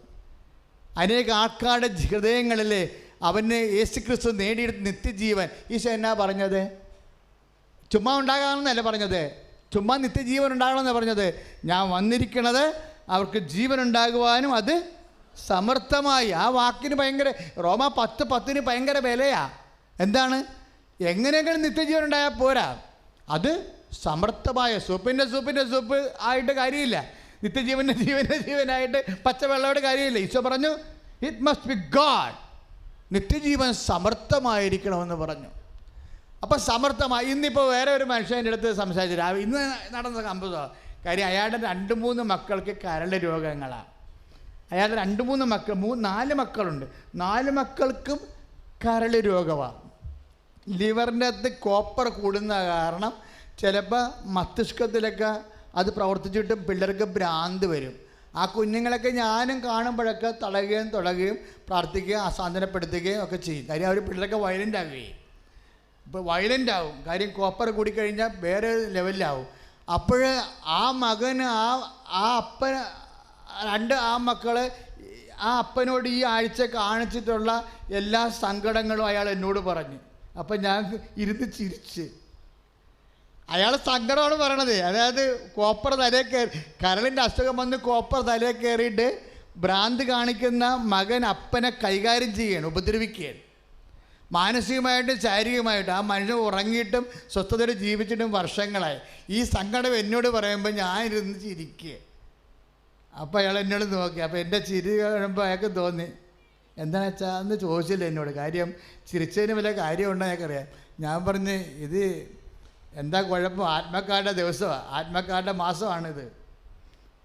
എന്താ കാര്യം എന്നറിയാമോ? ഇത് ഡയറക്റ്റ് റിക്രൂട്ട്മെൻ്റ് ആയതുകൊണ്ട് ചിരിച്ചതാണെന്ന് പറഞ്ഞു. കാര്യം ശുദ്ധീകരണ സ്ഥലമൊന്നും സംഭവം ഇയാൾക്ക് ഇല്ല. ഈ മനുഷ്യന് ശുദ്ധീകരണ സ്ഥലമൊന്നും വേണ്ട. ഇപ്പം ആത്മക്കാരുടെ ദിവസത്തിൻ്റെ പ്രസക്തി എന്താണ്? ശുദ്ധീകരണ സ്ഥലം ഉള്ളത് കൊണ്ടല്ലേ. ശുദ്ധീകരിക്കാൻ വേറെ ഒരു സ്ഥലം. ഞാൻ പറഞ്ഞ് മുൻകൂറായിട്ട് മൊത്തം എടുത്തിരിക്കുക, അഡ്വാൻസ് അല്ലേ വാങ്ങിച്ചിരിക്കണത്, മൊത്തം എമൗണ്ട് വാങ്ങിച്ചിരിക്കുകയാണ്. ഇനി ഇങ്ങോട്ട് തന്നാൽ മതി. ഇപ്പം നമ്മുടെ സാധനം വാങ്ങിക്കണം വിചാരിച്ചോ, ഒരു കാറ് അഡ്വാൻസ് അല്ലേ വാങ്ങിച്ചിരിക്കണത്, ഫുൾ എമൗണ്ടാണ് വാങ്ങിച്ചിരിക്കണത്. വസ്തുവിന് അഡ്വാൻസ് ഇല്ല. അവർ പറഞ്ഞ് അഡ്വാൻസ് ഒന്നും വേണ്ട, ഒറ്റത്തീർപ്പം പ്രമാണം ചെയ്താൽ മതി, ആ വസ്തുവിൻ്റെ മൊത്തം കാശും കൂടെ നേക്കാൻ പറഞ്ഞിരിക്കുക. അങ്ങനെ എങ്ങാനും പറഞ്ഞാൽ എന്തൊരു പരിപാടിയാണ്. പല ആൾക്കാരോടും അഡ്വാൻസ് മേടിക്കാതെ ഫുൾ എമൗണ്ട് മേടിച്ചിരിക്കുക. വീട്ടിൽ പ്രാന്തന്മാരുടെ സൂക്ഷിച്ച് ഫുൾ എമൗണ്ടാണ് സാധനം. അതായത് ഈ മനുഷ്യനോട് ചെയ്തിരിക്കുന്ന അഡ്വാൻസ് വേണ്ട. 4 മക്കൾക്ക് കരളിൻ്റെ അസുഖം, 4 മക്കൾക്ക്. ഞാൻ കുമ്പസാരക്കൂട്ടിൽ നിന്ന് ചിരിച്ചോണ്ടാണ് പറഞ്ഞത്. ഭയങ്കരമായിട്ട് ചിരി വന്നെനിക്ക്. കർത്താവ് തന്ന ചിരിയാണ്. നിൻ്റെ ചിരി അവനെയും കൊടുക്ക്. നാളെ അവൻ നീണ്ടു ചിരിക്കേണ്ടതാണ് എൻ്റെ അടുത്ത്. അവന് പർഗട്ടറി ഇല്ല, അവനോട് പറയണം അവന് ശുദ്ധീകരണ സ്ഥലമില്ലെന്ന്. എന്താ കാര്യം? അവന് അഡ്വാൻസ് അവനോട് ഫുൾ എമൗണ്ട് വാങ്ങിച്ചിരിക്കുകയാണ്. ഞാൻ പറഞ്ഞു, ചെന്ന് വൈഫിനോടും പറഞ്ഞോ ഫുൾ എമൗണ്ടാണ് വാങ്ങിച്ചിരിക്കണമെന്ന്. ഇതിൻ്റെ അകത്ത് എയ്ഡ് മൂത്ത് എസ് ഐ ആകണ പരിപാടിയില്ല, ഡയറക്റ്റ് അപ്പോയിൻമെൻ്റ് ആണെന്ന്.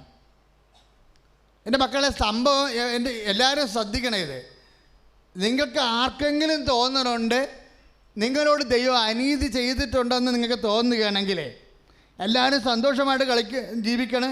അച്ഛാ ഞങ്ങൾക്കൊരു ക്രിസ്മസ് പോലും ഇല്ലെന്ന് ചില ആൾക്കാർ പറയത്തില്ലേ, ഞങ്ങൾക്കൊരു ഈസ്റ്റർ പോലും ഇല്ല. ഈസ്റ്ററിൻ്റെ ദിവസമൊക്കെ കുടിച്ച് വേലപടേനിയായിട്ട് വന്ന് അടിയുണ്ടാക്കി പോലീസുകാരായി വീട്ടിൽ വന്നതെന്ന് പറയും.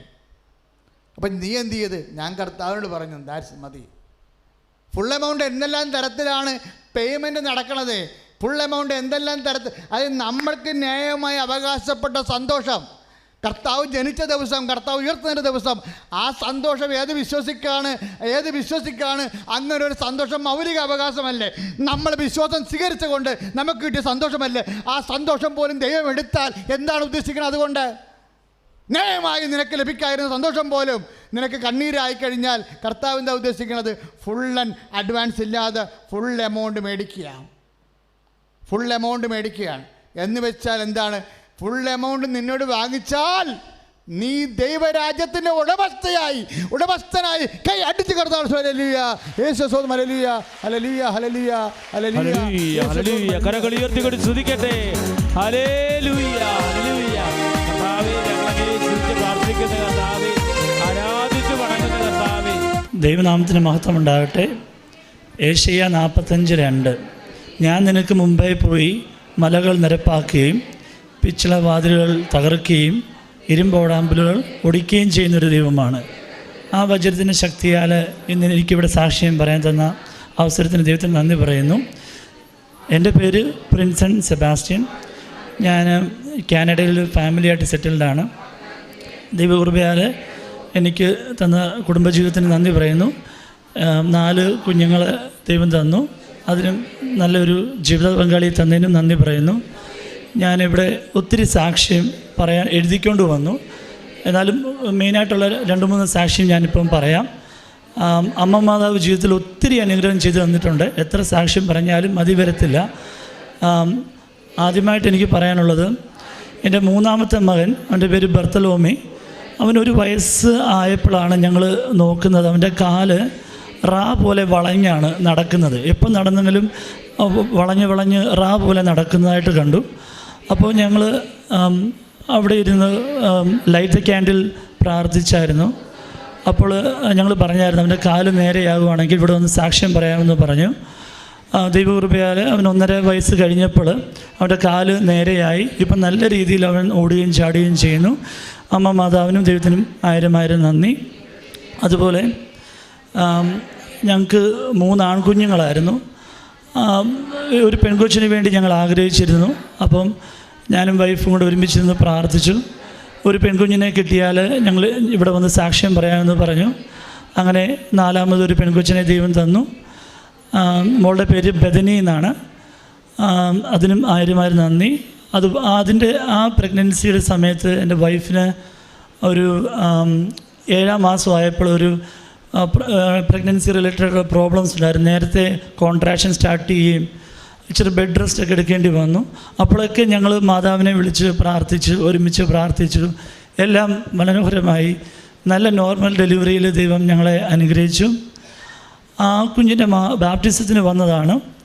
അപ്പം വന്നപ്പോഴാണ് ഞാനിവിടെ ആദ്യമായിട്ട് ഉടമ്പടി എടുക്കുന്നത്. പക്ഷേ കൃപാസനവുമായിട്ടൊരു 5 വർഷത്തെ ബന്ധമുണ്ട്.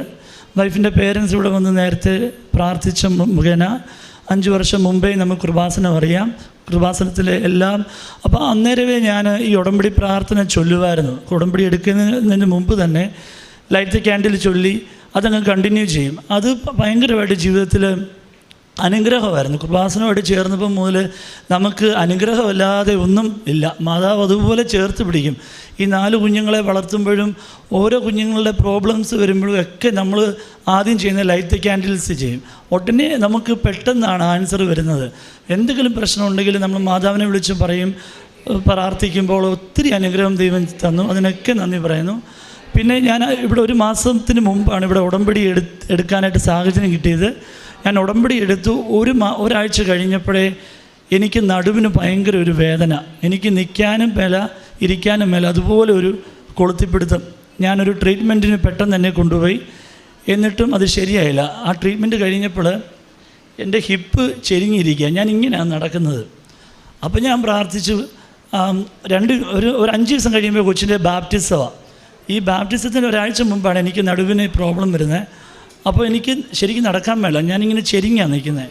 അപ്പോൾ ഞാൻ മാതാവിനോട് പ്രാർത്ഥിച്ച, മാതാവേ, എന്നെ ബാപ്റ്റിസത്തിന് മുമ്പ് നേരത്തെ നിർത്തുകയാണ്, ഇവിടെ സാക്ഷ്യം പറയാമെന്ന് പറയും.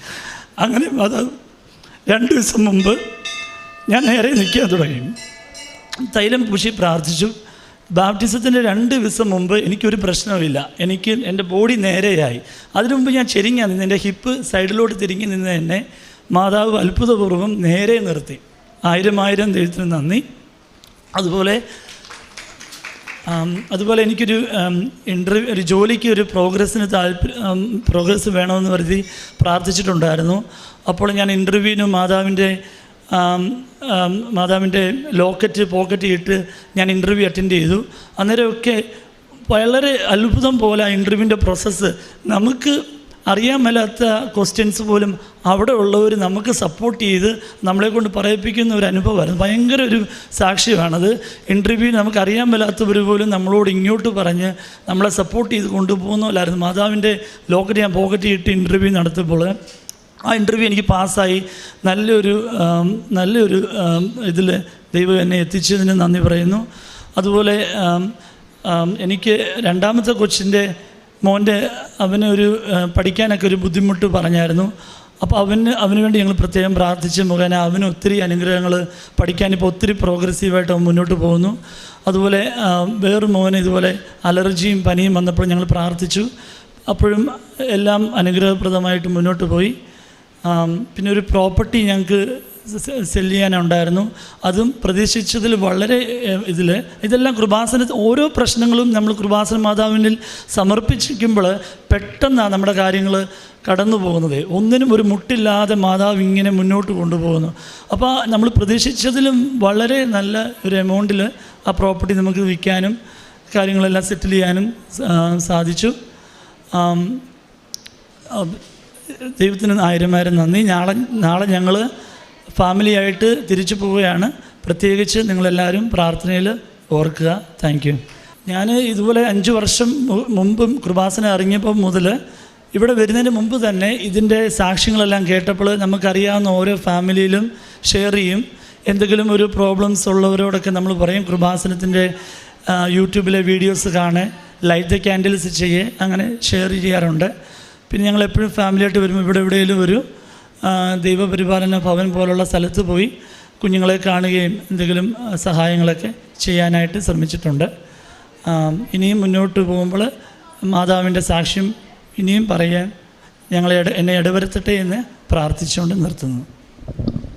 പരിശുദ്ധ അമ്മയുടെ മധ്യസ്ഥതയിൽ ലഭിച്ച അനുഭവങ്ങൾ തൻ്റെ ഒരു ഗൃഹനാഥൻ എന്ന നിലയിൽ ഒരു വിശ്വാസ ജീവിതത്തിൽ ഒരു കുടുംബത്തെ മുഴുവൻ നയിക്കുന്ന ഒരാളാണ്. അപ്പം ആ ഒരു വിശ്വാസ ജീവിതത്തിൽ മക്കളുടെ ഓരോ സമയത്തും ഉണ്ടായ അനുഭവങ്ങളാണ്. ഇപ്പം 4 മക്കളുടെ കാര്യത്തിൽ ഓരോ പ്രാവശ്യവും ഒരു ഇതുണ്ടാകുമ്പോൾ ഉടമ്പടിയിലെ പ്രാർത്ഥിക്കുമ്പം ഏറെ പ്രത്യേകിച്ച് ഈ ലൈറ്റ് ക്യാൻഡിൽ ഒരുപാട് പേർക്ക് ഉപകാരപ്രദമാണ്. അപ്പം ബഹുമാനപ്പെട്ട ജോസഫ് അച്ഛൻ എപ്പോഴും പേഴ്സണലായിട്ടിരിക്കും പറയാറുണ്ട്, ആദ്യം നമ്മൾ ഈ ഓൺലൈനിൽ ഉടമ്പടിയൊക്കെ തുടങ്ങുന്ന സമയത്ത് മാതാവ് പറയുമ്പോൾ ഇങ്ങനെ പറഞ്ഞിട്ടാണ് ആ സമയത്ത് കൊറോണ സമയത്ത് തുടങ്ങുമ്പോഴും മാതാവ് ഇത് ഹോണർ ചെയ്യുമോ എന്നൊക്കെ ഉള്ളൊരു പേടി പ്രാർത്ഥന ഉണ്ടായിരുന്നു. പക്ഷേ ഇന്നും അതായത് ഈ ഒരു സമയത്ത് പോലും ഒരുപാട് ഉടമ്പടിയിൽ ഓൺലൈനിൽ ഉടമ്പടി അതായത് മാതാവിനോട് ജസ്റ്റ് ഓൺലൈനിൽ പ്രാർത്ഥിക്കുന്നവർ പോലും വലിയ വലിയ അനുഭവങ്ങളുമായിട്ട് ഈ അൾത്താരയിൽ ഇന്നും സാക്ഷ്യം പറയാനായിട്ട് എത്തുന്നുണ്ടെങ്കിൽ അതിനർത്ഥം പരിശുദ്ധ അമ്മ ഓരോരുത്തരെയും ഇങ്ങനെ ചേർത്ത് വെക്കാനായിട്ട്, അല്ലെങ്കിൽ പരിശുദ്ധ അമ്മ നമ്മൾ ഇവിടെ നിന്ന്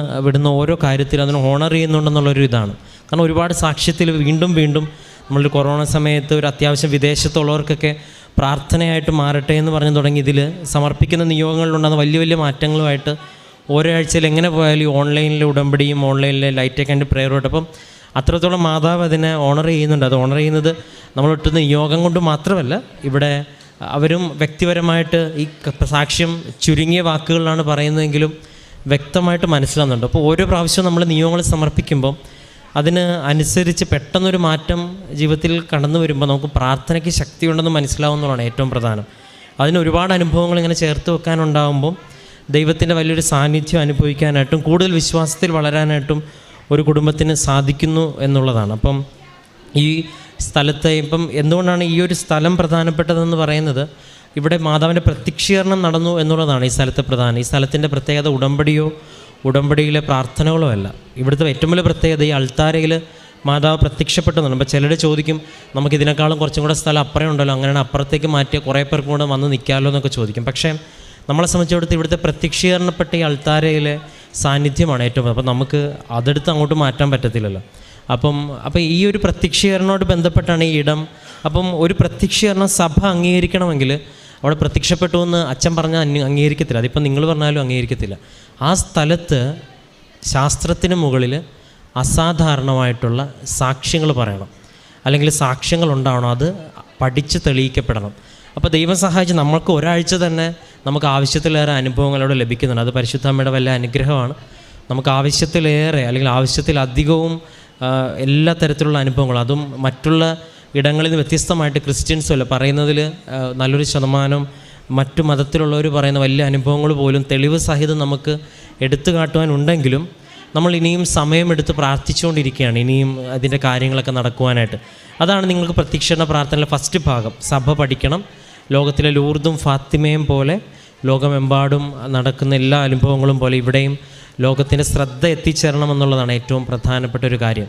ഒരു പക്ഷേ നിങ്ങൾ പരിശോധിക്കുമ്പോൾ അവിടെ നടക്കുന്നതിൽ കൂടുതൽ അനുഭവങ്ങളും അടയാളങ്ങളും ഒരുപക്ഷെ ഇവിടെ നടക്കുന്നതായിട്ട് റിപ്പോർട്ട് ചെയ്യപ്പെടുന്നുണ്ട്. അപ്പോൾ ഇനിയും ദൈവം അനുഗ്രഹിക്കുന്നൊരു സമയത്ത് സഭ ലോകമെമ്പാടുമുള്ളവർ ഇത് അറിയാനും അംഗീകരിക്കാൻ ഇടവരട്ടെ എന്ന് പ്രാർത്ഥിക്കുന്നു. അതിന് ഈ സാക്ഷ്യങ്ങൾ ഉപകാരപ്പെടട്ടെ. ദൈവം ഈ മകന് നൽകിയ എല്ലാ അനുഭവങ്ങൾക്കും നമുക്ക് കരങ്ങളടിച്ച് ദൈവത്തിൻ്റെ നാമം മഹത്വപ്പെടുത്താം. Praise the Lord. എൻ്റെ പേര് നീനു. ഞാൻ അങ്കമാലിയിൽ നിന്ന് വരുന്ന. ഞാൻ ഫസ്റ്റ് ഡേ കൃപാസന മാതാവിനെ കുറിച്ച് കേൾക്കുന്നത് മമ്മി വഴിയാണ്. മമ്മി ഇവിടെ വന്ന് ഉടമ്പടി എടുത്തിട്ടുണ്ടായിരുന്നു. മമ്മി ഉടമ്പടി എടുത്ത ടൈമിൽ ഞാൻ ഫൈനൽ ഇയർ എക്സാം എഴുതിക്കൊണ്ടിരിക്കുന്ന ടൈമായിരുന്നു. എനിക്ക് final year part A part B ഉണ്ടായിരുന്നു. അന്ന് എനിക്ക് ഇവിടെ വന്ന് സാക്ഷ്യം പറയണമെന്നുണ്ടായിരുന്നു, പക്ഷെ അന്ന് എനിക്ക് പറ്റിയിരുന്നില്ല. ഇപ്പോൾ എന്തായാലും ഞാനത് പറയാം. കാരണം ഫൈനൽ ഇയർ പാർട്ട് എയും പാർട്ട് ബി ആണ്. പാർട്ട് എയിൽ 4 സബ്ജക്റ്റും പാർട്ട് ബിയിൽ 4 സബ്ജക്റ്റുമാണ്. പാർട്ട് എയിൽ 4 സബ്ജക്റ്റിൽ എനിക്ക് 3 ഞാൻ ഫെയിലായി. പിന്നെ 3 മാസം കഴിയുമ്പോഴാണ് പാർട്ട് ബിയുടെ 4 സബ്ജക്റ്റ് വരുന്നത്. അപ്പോൾ ആ പാർട്ട് ബിയുടെ സമയത്ത് ഈ 4 സബ്ജക്റ്റും 3 സബ്ജക്റ്റും കൂടി ഒന്നിച്ച് എഴുതിയെടുക്കണം. അപ്പോൾ ടോട്ടൽ 7 സബ്ജക്റ്റാണ്. എൻ്റെ വീട്ടുകാർക്ക് സത്യം പറയുകയാണെങ്കിൽ എന്നിൽ ഒരു പ്രതീക്ഷയും ഉണ്ടായിരുന്നില്ല. ഒറ്റ അറ്റംപ്റ്റിൽ പാസ്സാകുമെന്ന് അവർ തന്നെ പ്രതീക്ഷിച്ചിരുന്നില്ല.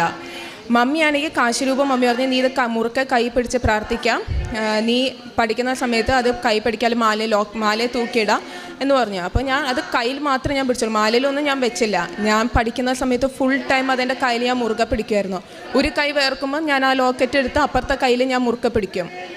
ആകെ വാഷ്റൂമിൽ പോകുന്ന സമയത്തും ഫുഡ് കഴിക്കുന്ന സമയത്ത് അല്ലാണ്ട് ആ ഫുൾ ടൈം ആ കാശ് രൂപ എൻ്റെ കയ്യിലുണ്ടായിരുന്നു. എക്സാമിൻ്റെ സമയത്താണെങ്കിലും ഞാനത് മുറുക്കെ കൈ പിടിച്ചിട്ടായിരുന്നു ഞാനത് എഴുതിക്കൊണ്ടിരുന്നത്. പൊതുവേ എൻ്റെ ഇതിൽ 3 സബ്ജക്റ്റിൻ്റെ എക്സാം കഴിയുമ്പോഴത്തേക്കും 4ാമത്തെ ആകുമ്പോഴത്തേക്കും എനിക്ക് ഒട്ടും പഠിക്കാൻ പറ്റാണ്ട് വരും.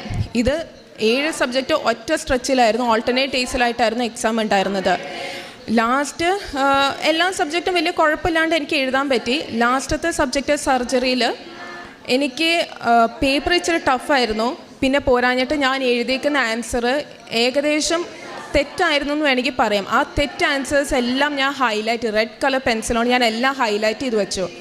ഞാനാണെങ്കിൽ പൊതുവെ എൻ്റെ എക്സാംസ് എല്ലാം കഴിഞ്ഞ് കഴിയുമ്പോഴത്തേക്കും എൻ്റെ റൂംമേറ്റിനോട് ഞാനിത് ഡിസ്കസ് ചെയ്യാറുണ്ട്. അപ്പോൾ അവളോട് ഞാൻ പറഞ്ഞപ്പം അവൾ മുഖം ഒരുമാതിരി ഒരു ഡൗട്ട് എന്ന രീതിയിലായിരുന്നു വെച്ചത്, പാസ്സാകില്ല എന്നുള്ള രീതിയിൽ. അപ്പം എനിക്ക് ഉറപ്പുണ്ടായിരുന്നു ആ സബ്ജക്റ്റ് ഞാൻ പൊട്ടുമെന്നുള്ളതിൽ എനിക്ക് നല്ലൊരു ഉറപ്പുണ്ടായിരുന്നു. മാർക്ക് വന്നു, കറക്റ്റ് 50 മാർക്കിൽ ഞാനത് പാസ്സായി. എൻ്റെ പപ്പയ്ക്കും മമ്മിക്കും ഒരു വിശ്വാസം ഉണ്ടായിരുന്നില്ല ഞാൻ പാസ്സാകും എന്നുള്ളതിൽ. പക്ഷേ എനിക്ക് വിശ്വാസമുണ്ട്, അമ്മ മാതാവാണ് അതെന്നെ പാസ്സാക്കി വെച്ചാൽ ആ കാശ് രൂപം പിടിച്ചതിൻ്റെ ശക്തിയിലാണ് ഞാൻ എഴുതിയത്. അതെനിക്ക് നല്ല ഉറപ്പുണ്ട്. പിന്നെ അത് കഴിഞ്ഞിട്ട് ഞാൻ ഉടമ്പടി ഒന്നും എടുത്തിട്ടുണ്ടായില്ലായിരുന്നു. ഈ മമ്മി രാത്രി നമ്മൾ കുടുംബ പ്രാർത്ഥന കഴിഞ്ഞിട്ട് ഉടമ്പടി പ്രാർത്ഥന ചെല്ലാറുണ്ട്. അപ്പോൾ ആ സമയത്ത് ഞാൻ അമ്മാമ്മയ്ക്ക് വേണ്ടി നല്ലൊരു മരണം കിട്ടാൻ വേണ്ടി ഞാൻ അമ്മാമ്മയ്ക്ക് വേണ്ടി പ്രാർത്ഥിച്ചായിരുന്നു. അപ്പം ഞാൻ പ്രാർത്ഥിച്ചത് ഓഗസ്റ്റ് സ്വർഗാരോഹണ തിരുനാളിൻ്റെ അന്ന് അമ്മാമ്മയ്ക്ക് നല്ലൊരു മരണം കൊടുക്കണമെന്ന് ഞാൻ പ്രാർത്ഥിച്ചായിരുന്നു. അപ്പം 15th അല്ലെങ്കിലും ആ മാസം തന്നെ അമ്മാമ്മയ്ക്ക് എല്ലാ മക്കളെ കാണാൻ പറ്റി. അമ്മാമ്മ തന്നെ പറഞ്ഞ് അന്ത്യകൂദാശ നമ്മൾ കൊടുത്തു. എല്ലാ അമ്മാമ്മയ്ക്ക് നല്ലൊരു മരണം കൊടുത്ത് ദൈവം അനുഗ്രഹിച്ചു. അവിടെ നിന്നവരും എല്ലാവരും പറഞ്ഞു അമ്മാമ്മയ്ക്ക് നല്ലൊരു മരണം എന്നുള്ളത്.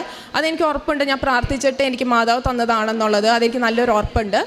പിന്നെ അത് കഴിഞ്ഞിട്ട് ഞാൻ 3 വർഷം ഞാൻ പുറത്തോട്ട് പോകുന്ന കാര്യങ്ങൾ നോക്കുന്നു. എല്ലാ കാര്യങ്ങളും ലാസ്റ്റ് സ്റ്റെപ്പിലെത്തും, ഞാൻ അവിടുന്ന് ബ്ലോക്കാകും. പിന്നെ എനിക്കൊന്നും ഫർദർ ഒന്നും ചെയ്യാൻ പറ്റത്തില്ല. കോളേജിൽ ഞാൻ ഫീസ് അടയ്ക്കും, അത് കഴിഞ്ഞിട്ട് ഞാനത് വിഡ്രോ ചെയ്യും. അങ്ങനെയായിരുന്നു. പിന്നെ ഞാൻ ഓർത്തെന്ന് കോഴ്സ് ഒന്ന് മാറാം. ഞാൻ BDS ആണ് എടുത്തത്. ഞാനൊന്ന് കോഴ്സ് ഒന്ന് മാറിയെടുക്കാം. കാരണം ഏജൻസിക്കാർ പറയുന്ന കോഴ്സുകൾ എടുത്തിട്ട് ഞാൻ പിള്ളേരായിട്ട് പുറത്തുള്ളവരായിട്ട് ചോദിച്ചപ്പം അതുകൊണ്ട് വലിയ ഉപയോഗമില്ല എന്നവർ എന്നോട് പറഞ്ഞു. അപ്പം ഞാനൊന്ന് കോഴ്സ് മാറാമെന്ന് ഞാൻ ഓർത്തു. അപ്പം ഞാൻ നല്ല വലിയ ഏജൻസികൾ അത്യാവശ്യം ഫേമസ് ആയിട്ടുള്ള സാന്റാ മോണിക്ക, ജൂബി റിച്ച് ഇന്റർനാഷണൽ ഒക്കെ ഇവരോട് എല്ലാവരോടും ഞാൻ പോകുന്ന സമയത്ത് ഇവരെല്ലാവരും എന്നോട് പറയുന്നത് റിജക്ഷൻ. ഈ കോഴ്സ് എടുത്താൽ ഞാൻ റിജക്ഷൻ. ഞാൻ ഏത് കോഴ്സ് എടുത്താലും അവരെന്നെ അപ്പം റിജക്ഷൻ എന്ന് പറഞ്ഞ് പേടിപ്പിക്കും. അങ്ങനെ 3 വർഷം എൻ്റെ കയ്യിൽ നിന്ന് പോയി. അപ്പോൾ മമ്മി പറഞ്ഞ് വാ നമുക്ക് അച്ഛനെ കാണാം. അപ്പോൾ എനിക്ക് കൺഫ്യൂഷൻ ഉണ്ടായിരുന്നു. അപ്പോൾ മമ്മി പറഞ്ഞു വാ നമുക്ക് അച്ഛനെ കാണാം. അച്ഛൻ തലവെച്ച് കൈവച്ച് എന്നെ പ്രാർത്ഥിച്ചു. അച്ഛൻ പറഞ്ഞു തടസ്സമൊന്നും കാണുന്നില്ല, നിനക്ക് പോകാൻ പറ്റും എന്ന് പറഞ്ഞു. അപ്പോൾ എനിക്ക് ഇതുപോലെ തന്നെ കൺഫ്യൂഷൻ ഉണ്ടായിരുന്നു. അപ്പോൾ അച്ഛൻ എനിക്ക് എല്ലാം എനിക്ക് ഹെൽപ്പ് ചെയ്തു തന്നു എനിക്ക്. പിന്നെ അത് കഴിഞ്ഞിട്ട് ഞാൻ വെച്ചു, ഞാൻ വേറൊരു ഏജൻസി ത്രൂ അത് ഞാൻ വെച്ചു. ആ ഏജൻസിനെ കുറിച്ച് ഞാൻ കേട്ടിട്ട് പോലും ഇല്ലാത്തൊരു ഏജൻസി ആയിരുന്നു അത് എങ്ങനെയോ ദൈവം എൻ്റെ ചേച്ചിയുടെ ഒരു പേഷ്യൻ്റായിട്ട് വന്ന് ആ ഒരു ചേച്ചി ത്രൂ എനിക്ക് ആ ഏജൻസി ഞാൻ വെച്ചു, എൻ്റെ ആപ്ലിക്കേഷൻ ഞാൻ വെച്ചു. അപ്പോൾ ആ ചേച്ചി എനിക്കൊരു പോസിറ്റീവായിട്ടൊരു തന്നു, നിനക്ക് കിട്ടുമെന്ന് പറഞ്ഞു. ഞാൻ എൻ്റെ ആപ്ലിക്കേഷൻ ഞാൻ ഫോർവേഡ് ചെയ്തു, ഞാൻ വെച്ചു. ഓഫർ ലെറ്റർ കിട്ടാൻ നല്ല ഡിലേ, ഒരു 1.5 മന്തോളം എടുത്തു. പിന്നെ ഞാൻ ഫീസ് അടച്ചു. പിന്നെ അതിൻ്റെ ഇടയിൽ ക്രിസ്മസ് ആയി, ന്യൂ ഇയറിൻ്റെ ലീവ് എല്ലാം വന്നപ്പോഴത്തേക്കും എല്ലാ കാര്യങ്ങളും ഡിലേ ആയിക്കൊണ്ടിരുന്നു ശരിക്കും. അപ്പം ജനുവരി 15 ഞാൻ വെക്കാം എന്ന് പ്ലാൻ ചെയ്ത് ഞാൻ ഇവിടെ വന്നു. ഞാൻ പ്രാർത്ഥിച്ചു, വിസയ്ക്ക് വെക്കുന്നതിന് മുന്നേ ഞാൻ പ്രാർത്ഥിച്ചായിരുന്നു. അപ്പോൾ ഞാൻ വെച്ചിട്ട് പോലും ഉണ്ടായില്ല. അപ്പോൾ ഞാൻ ഒരു ഡേറ്റ് ഇട്ടു, ഞാൻ ജനുവരി 15 ഞാൻ വിസ വയ്ക്കുന്നു, ജനുവരി 20. കാരണം ഞാൻ കുറേ കേട്ടിട്ടുണ്ട് 5 ദിവസം കൊണ്ട് വിസ കിട്ടുന്നു, 2 ദിവസം കൊണ്ട് വിസ കിട്ടുന്നു, അങ്ങനെ ഞാൻ കേട്ടായിരുന്നു. അപ്പോൾ ഞാൻ ജനുവരി 20 ഞാനൊരു ഡേറ്റ് ഇട്ടു. അന്ന് എനിക്ക് വിസ കിട്ടാൻ വേണ്ടി ഞാൻ പ്രാർത്ഥിച്ചായിരുന്നു. പക്ഷേ അന്ന് എൻ്റെ ആപ്ലിക്കേഷൻ അവർ വെച്ചിരുന്നില്ല. അവർ ആപ്ലിക്കേഷൻ വെച്ചത് ജനുവരി 27 വെച്ചത്. പിന്നെ അവരെന്നോട് പറഞ്ഞു 5 ഡേയ്സിനുള്ളിൽ വിസ കിട്ടും, 5 to 10 ഡേയ്സ് പറഞ്ഞു. ഞാൻ വെയിറ്റ് ചെയ്തിരുന്നു, പക്ഷേ എനിക്ക് എന്ത് ചെയ്തോട്ട് എനിക്ക് കിട്ടുന്നില്ല.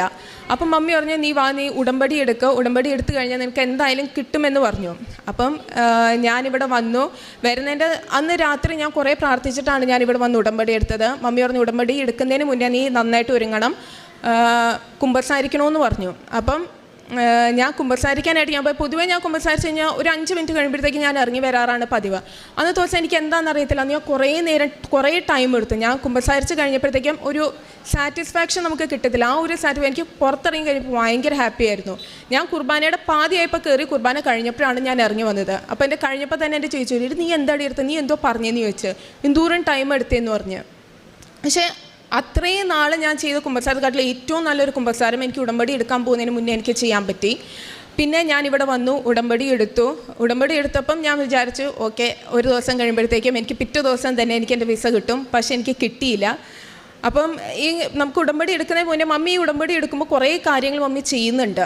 എനിക്കതൊക്കെ കാണുമ്പോൾ ഇതൊക്കെ ചെയ്യാൻ പറ്റുമോ? എനിക്ക് ഏറ്റവും കൂടുതൽ സത്യം പറയുകയാണെങ്കിൽ എനിക്ക് ഒരു നാണക്കേടല്ല, നമുക്കൊരു ഇവരെന്ത് പറയുക, ആൾക്കാർ മമ്മി പത്രം കൊടുക്കാറുണ്ട് ആൾക്കാർക്ക്. മമ്മി ബസ്സിലൊക്കെ ഇരിക്കുമ്പോൾ മമ്മി അപ്പുറത്തിരിക്കുന്ന സീറ്റിൽ അന്യമതസ്ഥരാണെങ്കിൽ അവരെ തോണ്ടിയിട്ട് അവർ ഉറങ്ങുവാണെങ്കിൽ ഇങ്ങനെ കൃപാസനത്തെക്കുറിച്ച് കേട്ടിട്ടുണ്ട്. മമ്മി അവരിങ്ങനെ ഇത് ചെയ്യാറുണ്ട്. ഒരു വട്ടം മമ്മി എൻ്റെ അപ്പുറത്തിരുന്ന് മമ്മി കൊടുക്കാനിരുന്നു. മമ്മി പറഞ്ഞു, എന്തോ മമ്മി ചെയ്യുന്നത്, മിണ്ടാട്ടിരിക്കേ, അവിടെ ഇരിക്കുക, ആ ചേച്ചി ഉറങ്ങുന്നത് കണ്ടില്ലേ എന്ന് പറഞ്ഞു. അപ്പോൾ മമ്മി നീ ഒന്ന് പോയിക്കേ, അങ്ങനെ വേണം കൊടുക്കാനായിട്ട് എന്നൊക്കെ പറഞ്ഞ് മമ്മി അവർക്ക് കാര്യങ്ങൾ പറഞ്ഞ് മമ്മി കൊടുത്തു. അപ്പോൾ എനിക്കതായിരുന്നു എല്ലാ കാര്യങ്ങളും എനിക്ക് ചെയ്യാം. പക്ഷേ ഈ ഒരു കാര്യത്തിലാണ് എനിക്കൊരു മടി, എനിക്ക് ഭയങ്കര മടി ഉണ്ടായിരുന്നു ഇത് കൊടുക്കാനായിട്ട്. അപ്പം ഞാൻ ഉടമ്പടി എടുത്തു, ബൈബിൾ വായിക്കുന്നുണ്ടായിരുന്നു, പ്രാർത്ഥനകളെല്ലാം ചെല്ലുന്നുണ്ടായിരുന്നു. പിന്നെ ഞാൻ ജപമാല ചെല്ലാറുണ്ടായി. അത് ശരിക്കും പറയുകയാണെങ്കിൽ എനിക്ക് എൻ്റെ വീട്ടിൽ നിന്ന് വർക്കിലോട്ട് പോകുന്നത് ഒരു 30 to 35 മിനിറ്റ്സോളം ഡ്രൈവ് ഉണ്ട്. അപ്പം ആ 30 to 35 മിനിറ്റ്സ് ഞാൻ പൊതുവേ എന്തെങ്കിലും ഇതിന് മുന്നേയൊക്കെ ആണെങ്കിൽ ഞാൻ ഓരോന്ന് ആലോചിക്കും, വെറുതെ ഇരിക്കും, പാട്ടൊക്കെ കേൾക്കും, അങ്ങനെ ഞാൻ ചെയ്തുകൊണ്ടിരുന്നത്. പക്ഷേ ഈ 30 to 35 മിനിറ്റ്സ് ഞാൻ ജപമാല ചെല്ലാൻ തുടങ്ങി. സത്യം പറഞ്ഞാൽ എൻ്റെ വീട്ടുകാർക്ക് പോലും അറിയത്തില്ല. ഞാൻ ഏകദേശം അന്നത്തെ ദിവസം ഒരു 7 ജപമാല എനിക്ക് ഒറ്റയ്ക്ക് സെൽഫായിട്ട് എനിക്ക് ചെല്ലാൻ പറ്റും. പിന്നെ ക്ലിനിക്കിൽ വെച്ചിട്ട് ഞാൻ ഒരു ജപമാല ചെല്ലും, വീട്ടിൽ വരുമ്പോൾ വീണ്ടും ഒരു ജപമാല ചെല്ലും. അങ്ങനെ എനിക്ക് കുറേ ജപമാലകൾ എനിക്ക് ചെല്ലാൻ പറ്റിയിട്ടുണ്ട്. പിന്നെ അങ്ങനെ ഞാൻ ജപമാലകൾ ചെല്ലും, ബൈബിൾ വായിക്കും, ബൈബിൾ ഹാഫ് ആൻ അവർ വായിക്കും, അച്ഛൻ്റെ ധ്യാനങ്ങൾ കുറേ കേൾക്കും, സാക്ഷ്യങ്ങൾ കേൾക്കുമ്പോൾ ശരിക്കും പറയുകയാണെങ്കിൽ ഒരു ഓക്കെ നമുക്ക് കിട്ടും, ദൈവം നടത്തി തരും എന്നുള്ളൊരു പ്രതീക്ഷയും ഉണ്ടായിരുന്നു എനിക്ക്. പിന്നെ ലാസ്റ്റ് ഡേ വന്നപ്പോഴത്തേക്കും ഞാൻ കരുതി ഓക്കെ ഇതിപ്പോൾ എന്തായാലും കിട്ടത്തില്ല, എൻ്റെ ഹോപ്പെല്ലാം പോയി തുടങ്ങി. കാരണം ഇന്നാണ് ശരിക്കും പറയുകയാണെങ്കിൽ എൻ്റെ ഓറിയൻറ്റേഷൻ. ഈ മൺഡേ എനിക്ക് ക്ലാസ് തുടങ്ങും. അപ്പോൾ ഞാൻ ദൈവത്തോട് പറഞ്ഞു അറ്റ്ലീസ്റ്റ് ഞാൻ പോകുന്നതിൻ്റെ ഒരു വീക്ക് മുന്നെങ്കിലും എനിക്ക് വിസ താ. കാരണം ഞാൻ ഡേറ്റ് ഇട്ട് പ്രാർത്ഥിച്ചപ്പോഴും എനിക്ക് തന്നില്ല. അന്ന് അറ്റ്ലീസ്റ്റ് വിസ എനിക്ക് ക്ലാസ് തുടങ്ങുന്നതിന് 1 വീക്ക് മുന്നെങ്കിലും എനിക്ക് എൻ്റെ വിസ എനിക്ക് തന്നെ അനുഗ്രഹിക്കണമെന്ന് ഞാൻ പറഞ്ഞു. ഞാൻ എല്ലാം കാര്യങ്ങളും ചെയ്തു, പക്ഷേ പത്രം മാത്രം ഞാൻ ആർക്കും കൊടുത്തിട്ടുണ്ടായില്ല. അപ്പോൾ മമ്മി പറഞ്ഞു സൺഡേ നീ പത്രം കൊടുക്കുക. എനിക്ക് ഏറ്റവും കൂടുതൽ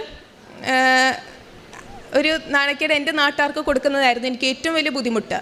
പക്ഷേ ഞാൻ എന്ത് ചെയ്തു, എൻ്റെ നാട്ടുകാർക്ക് മാത്രമാണ് ഞാൻ ആ പത്രങ്ങൾ കൊടുത്തത്. പുറത്തൊരാൾക്കും ഞാൻ പത്രം കൊടുത്തത്. എനിക്ക് ക്ലിനിക്കിൽ എൻ്റെ ചേച്ചിമാർക്ക് കൊടുക്കാം, പക്ഷെ അവർക്ക് ആർക്കും ഞാൻ കൊടുത്തില്ല. അത് മൊത്തം ഞാൻ എൻ്റെ നാട്ടിലുള്ളവർക്ക് ഞാൻ കൊടുത്തു തീർത്തു. ആ പത്രം കൊടുത്ത് തീർത്ത് പിറ്റേ ദിവസം പിന്നെ അടുത്ത മൺഡേ ഇനി 1 വീക്കിൻ്റെ ഒരു ഗ്യാപ്പേ ഉള്ളൂ എനിക്ക്. അപ്പം ഞാൻ മാതാവിനോട് ഇങ്ങനെ പ്രാർത്ഥിച്ചു, മാതാവേ എന്തെങ്കിലും ഉണ്ടെങ്കിൽ ഈ ഒരു ടൈം എനിക്ക് കാണിച്ചു തരാം. ഞാൻ അതിന് മുന്നേയൊക്കെ ഞാൻ സ്വപ്നങ്ങൾ പറയായിരുന്നു, അറ്റ്ലീസ്റ്റ് സ്വപ്നത്തിലെങ്കിലും എനിക്ക് കാണിച്ചു താ, എന്താ പോകാൻ പറ്റൂല്ല. 3 വർഷമായി ഞാൻ ഇതിന് വേണ്ടിയിട്ട് പുറകെ നടക്കാൻ തോന്നിട്ട്. ആൾക്കാർ ചോദിച്ചു തുടങ്ങി, ആൾക്കാർ പറഞ്ഞു തുടങ്ങി, നീ പോവാറായില്ലേ, നിൻ്റെ എന്തായി എന്നൊക്കെ. അപ്പം എനിക്ക് എൻ്റെ ഫ്രണ്ട്സൊക്കെ തീരുമാനിക്കാത്തവർ തന്നെ അവർ നേരത്തെ തന്നെ പോയി. ഞാനാണെങ്കിൽ പ്ലാൻ ചെയ്ത് എങ്ങും എത്തുന്നില്ല. എന്നിട്ട് ഞാൻ അന്നത്തെ ദിവസം രാവിലെ എഴുന്നേറ്റ് മൺഡേ ഞാൻ പറഞ്ഞു, മാതാവേ ഇതും കൂടിയുള്ളൂ, ഈ ഒരു ദിവസം കൂടിയുള്ളൂ എനിക്ക്, ഇനി അങ്ങോട്ടേക്ക് ഞാൻ ചോദിക്കത്തുമില്ല, ഒന്നും ഞാൻ ചെയ്യത്തില്ല. തരുന്നുണ്ടെങ്കിൽ എനിക്ക് ഈ മൺഡേ തരാം, ഇല്ലെങ്കിൽ എനിക്ക് തരണ്ട, ഞാൻ ഇനി നോക്കത്തില്ല എന്നുള്ള രീതിയിലായിരുന്നു. എന്നിട്ട് മൺഡേ ഞാൻ മൊബൈൽ പ്രതീക്ഷകരുടെ പ്രാർത്ഥന ചെല്ലുന്ന, മമ്മി വിളിച്ച് പ്രതീക്ഷകരുടെ പ്രാർത്ഥന ചെല്ലുന്ന ലാസ്റ്റത്തെ ആ 2 സർവ്വസ്നപിതാ നന്മ പറഞ്ഞ ഞാൻ ഫോൺ എടുത്ത് ഞാൻ നോക്കിയപ്പം വീണ്ടും സ്റ്റാറ്റസ് റിസീവ്ഡ് എന്ന് പറഞ്ഞാൽ കാണിച്ചത്. പ്രത്യേകിച്ച് ഒരു ഇമ്പ്രൂവ്മെൻറ്റ് അതിലൊന്നും കാണിച്ചില്ല. അതിൽ നോക്കുമ്പോൾ ഇനീഷ്യൽ അസസ്മെൻ്റ് ഉണ്ട്, എല്ലാ കാര്യങ്ങളുണ്ട്, അതൊന്നും ആയിട്ടില്ല അവർ. അപ്പോൾ ഞാൻ തീരുമാനിച്ചു ഇനി എന്തായാലും നടക്കത്തില്ല. അപ്പോൾ ഞാനൊരു 2 മണി വരെ ഞാനൊരു ടൈം വെച്ചായിരുന്നു, ചിലപ്പോൾ കിട്ടും കിട്ടില്ല എന്നുള്ളത്. അപ്പം പൊതുവേ കുടുംബടി പ്രതീക്ഷകരണ പ്രാർത്ഥന ചൊല്ലിക്കേണ്ട ഒരു 10-15 മിനിറ്റ് ഞാനൊന്ന് കിടക്കാറുണ്ട്. അപ്പോൾ ആ കിടക്കുന്നത് ഡീപ്പ് സ്ലീപ്പിലോട്ടൊന്നല്ല പോകുന്നത്, പക്ഷെ ഒരു സാധാ ഒരു സ്ലീപ്പിലോട്ട് അത് പോകുന്നത്. പക്ഷെ ഞാൻ ഉറങ്ങുന്ന സമയത്ത് ഞാൻ ഇങ്ങനെ കുറേ പേപ്പേഴ്സ് കട്ടിക്ക് ഇരിക്കുന്നത് കണ്ടു. പക്ഷെ ആ പേപ്പേഴ്സ് എല്ലാം ഈ മാത്സിൻ്റെ കണക്ക് എഴുതിയ ടൈപ്പുള്ള പേപ്പേഴ്സുകളാണ് ഉണ്ടായിരുന്നത്. അതിൽ ഞാൻ എൻ്റെ ഹാൻഡ് റൈറ്റിംഗ് ആയിരുന്നു തപ്പിക്കൊണ്ടിരുന്നത്. ഞാൻ എൻ്റെ ഹാൻഡ് റൈറ്റിംഗ് തപ്പുന്നതിൻ്റെ ഇടയ്ക്ക് ഞാനാണെങ്കിൽ ബ്ലോക്ക് ലെറ്റേഴ്സിൽ ഗ്രീൻ കളറിൽ ഞാൻ കണ്ടു, ഗ്രാൻഡഡ് എന്ന് പറഞ്ഞ് ഓരോ അക്ഷരങ്ങൾ എടുത്തെടുത്ത് കാണിക്കുന്നത് ഞാൻ കണ്ടു. ഞാൻ എൻ്റെ വീട്ടുകാരോട് പോലും ഞാൻ പറഞ്ഞില്ല, കാരണം എനിക്ക് ഉറപ്പുണ്ടായിരുന്നില്ല ഇതിപ്പോൾ ഞാൻ കൂടുതൽ പ്രതീക്ഷിച്ചിട്ട് ഞാൻ കാണുന്നതാണോ എന്ന് എനിക്ക് അറിയണ്ടായിരുന്നില്ല. പക്ഷേ ഞാൻ പറഞ്ഞു, അറ്റ്ലീസ്റ്റ് ഇത് ഇന്നത്തേക്ക് എനിക്ക് കിട്ടുവാണെങ്കിൽ എനിക്ക് ഉറപ്പുണ്ട്, അത് മാതാവ് ചെയ്തെന്നാണെന്ന് എനിക്ക് ഉറപ്പുണ്ടാകുമെന്ന് ഞാൻ പറഞ്ഞു. അന്ന് തന്നെ ഒരു 3 മണി ഞാൻ ഇനി നോക്കുന്നില്ല എന്ന് വിചാരിച്ചു. ജസ്റ്റ് ഒരു പേഷ്യൻറ്റ് നോക്കിക്കഴിഞ്ഞിട്ട് ഞാൻ ഒന്ന് തുറന്നു നോക്കിയതായിരുന്നു. നോക്കിയപ്പോൾ ഫൈനലൈസ് എന്ന് പറഞ്ഞ് കാണിച്ചു, എനിക്ക് ഗ്രാൻഡഡ് എന്ന് പറഞ്ഞ് എനിക്ക് കിട്ടി. അത് ആ മൺഡേ തന്നെ, ഞാൻ പ്രാർത്ഥിച്ച മൺഡേ തന്നെ എനിക്ക് കിട്ടി. ഏജൻസിക്കാർ എന്നോട് പറഞ്ഞിരുന്നില്ല, ഏജൻസിക്കാർ എനിക്ക് ഫൈനലൈസ് ചെയ്ത് പിറ്റേ ദിവസമാണ് ട്യൂസ്ഡേ. ഞാൻ അവരോട് പറയുക ചെയ്തത്, എനിക്കിങ്ങനെ മൺഡേ കിട്ടിയിട്ടുണ്ട്, ഒന്ന് ചെക്ക് ചെയ്യാൻ പറഞ്ഞു. അവരെ ചെക്ക് ചെയ്തപ്പം ട്യൂസ്ഡേ എനിക്ക് ഗ്രാൻഡഡ് എന്ന് പറഞ്ഞ് എനിക്ക് കിട്ടി. പിന്നെ എനിക്ക് ഇനിയിപ്പോൾ 3 to 4 days ഉള്ളൂ എൻ്റെ കയ്യിൽ. അപ്പോൾ ഞാൻ മാതാവിനോട് സ്റ്റേയിൻ്റെ കാര്യവും ഇതിൻ്റെയൊക്കെ ഞാൻ ഉടമ്പടിയിൽ എടുത്ത് വെച്ചിട്ടുണ്ടായിരുന്നു. പക്ഷേ എങ്ങനെയെന്ന് അറിയത്തില്ല, എനിക്ക് സ്റ്റേ ഇപ്പോഴേ തന്നെ എനിക്ക് ഒരു ഫാമിലി ഫ്രണ്ട്, അത് അമ്മ ത്രൂ എനിക്കാന്ന് തോന്നിക്കുന്നത്, ഫാമിലി ഫ്രണ്ട് ത്രൂ എനിക്കൊരു സ്റ്റേ കിട്ടിയിട്ടുണ്ട്.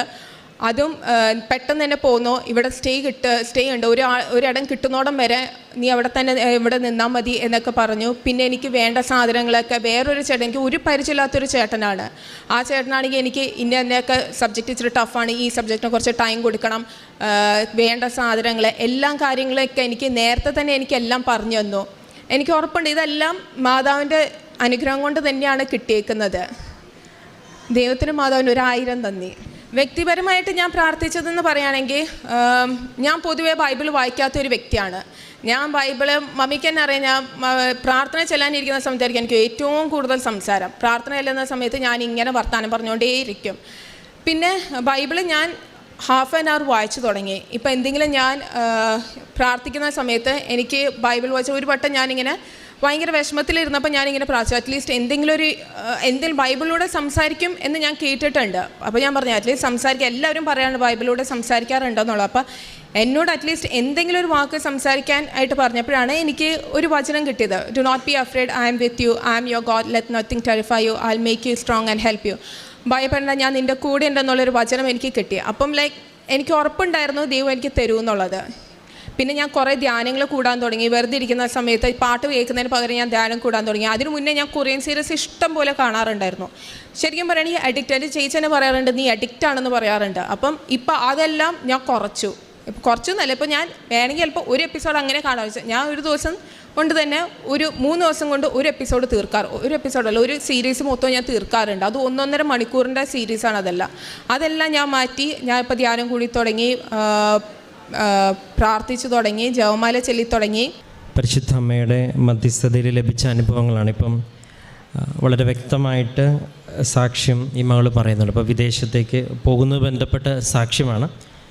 അതിലെങ്ങനെയാണ് ഈ ഒരു ഉടമ്പടിയിലെ വസ്തുക്കൾ, ഇപ്പം അമ്മയാണ് ഉടമ്പടി എടുത്തത്, അമ്മയാണ് ഇതിനുള്ള ഡിറക്ഷൻസൊക്കെ കൊടുക്കുന്നത്. ഇപ്പോൾ ദൈവം സഹായിച്ചിപ്പം ഓരോ പ്രൊഫഷണൽ ഫീൽഡിൽ മക്കൾ പഠിക്കുമ്പോഴും അവർക്ക് സെപ്പറേറ്റായിട്ട് ഉടമ്പടി എടുക്കുക എന്ന് പറയുന്നത് ഇപ്പോൾ പുതിയതായിട്ട് ഇവിടെ നമ്മൾ ചെയ്യുന്നുണ്ട്. കാരണം ഓരോരുത്തരും ഇപ്പോൾ അമ്മമാർ പ്രാർത്ഥിച്ചിട്ട് മക്കൾ അനുഭവം കിട്ടിയാലും ഒരു പരിധിവരെ അവർക്ക് അത്രത്തോളം അതിൽ ആഴപ്പെടും എന്നുള്ള കാര്യം സംശയമാണ്. അപ്പം ഒരാൾ വ്യക്തിപരമായിട്ട് ദൈവത്തെ അല്ലെങ്കിൽ മാതാവിനെ കൈക്ക് പിടിച്ചുകൊണ്ട് ഒരാൾ വ്യക്തിപരമായിട്ടൊരു വിശ്വാസത്തിൽ യാത്ര ചെയ്യുന്നതും ഒരാളുടെ പ്രാർത്ഥനയുടെ മധ്യസ്ഥ സഹായത്തെ യാത്ര ചെയ്യുന്നതും രണ്ട് രീതിയിലുള്ള യാത്രയാണ്. അപ്പോൾ ഈ മകൾ സാക്ഷ്യം പറയുമ്പം ഏറ്റവും പ്രധാനപ്പെട്ടതായിട്ടുള്ളത് യേശുവിനെ തേടുന്ന ഒരു വ്യക്തി ആദ്യം എടുക്കേണ്ടത് ബൈബിളാണെന്നുള്ളത് വലിയൊരു സത്യമാണ്. അതിപ്പം ഇവിടെ സാക്ഷ്യം പറയുന്നത് ഈശോ അത് പറയാൻ ആഗ്രഹിക്കുന്നുണ്ട്. നിങ്ങൾ സാക്ഷ്യങ്ങൾ പരിശോധിക്കും. അതുകൊണ്ട് തന്നെയാണ് ഉടമ്പടിയിലെ വലിയൊരു നിബന്ധനയായിട്ട് അരമണിക്കൂർ ബൈബിൾ വായന വെക്കുന്നതിന് ഏറ്റവും പ്രധാനപ്പെട്ട ഒരു കാരണം. പക്ഷേ തുടക്കത്തിൽ അതിനൊരു അഭിഷേകവും സ്നേഹവും നമുക്ക് തോന്നിയില്ലെങ്കിൽ പോലും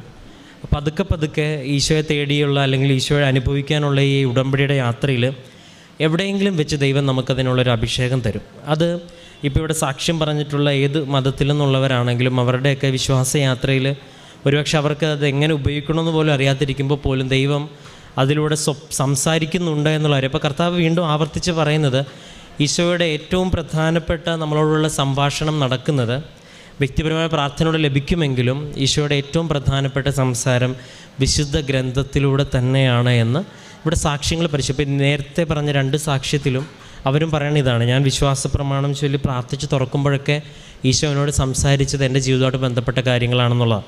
അപ്പോൾ ഇത് ദൈവം ആഗ്രഹിക്കുന്നതാണ്. അപ്പോൾ വിശുദ്ധ ഗ്രന്ഥത്തെ മാറ്റി നിർത്തിക്കൊണ്ട് ഒരു ഈശോയെയും മാതാവിനെയും ചേർത്തുള്ളൊരു യാത്ര എത്രത്തോളം ഫലവത്താവുന്നുള്ളൊരു ചോദ്യചിഹ്നമാണ്. കർത്താവ് അത് ആഗ്രഹിക്കണില്ല. അതുകൊണ്ട് തന്നെയാണ് വിശുദ്ധ ഗ്രന്ഥത്തെയും വിശുദ്ധ വചനത്തെയും ദിവ്യകാരുണ്യത്തെയും എല്ലാം നമ്മൾ ഒരു തട്ടിൽ തന്നെ കാണുന്ന കാര്യവും തന്നെയാണ്. അപ്പം ഇത് എപ്പോഴും ഒരു വിശ്വാസി അല്ലെങ്കിൽ യേശുവിനെ തേടുന്ന ഒരാൾ മനസ്സിലാക്കേണ്ടത് അദ്ദേഹം വിശുദ്ധ ഗ്രന്ഥത്തിനോട് അടുപ്പമുള്ളതായിരിക്കണം. കാരണം കർത്താവിന് നമ്മളോട് എന്തെങ്കിലും സംസാരിക്കാനുണ്ടെങ്കിൽ തന്നെയും കർത്താവിന് ഏറ്റവും കൂടുതൽ ഈശോ ഉപയോഗിക്കാൻ സാധ്യതയുള്ളത് ഈ വിശുദ്ധ വചനത്തെയാണ്.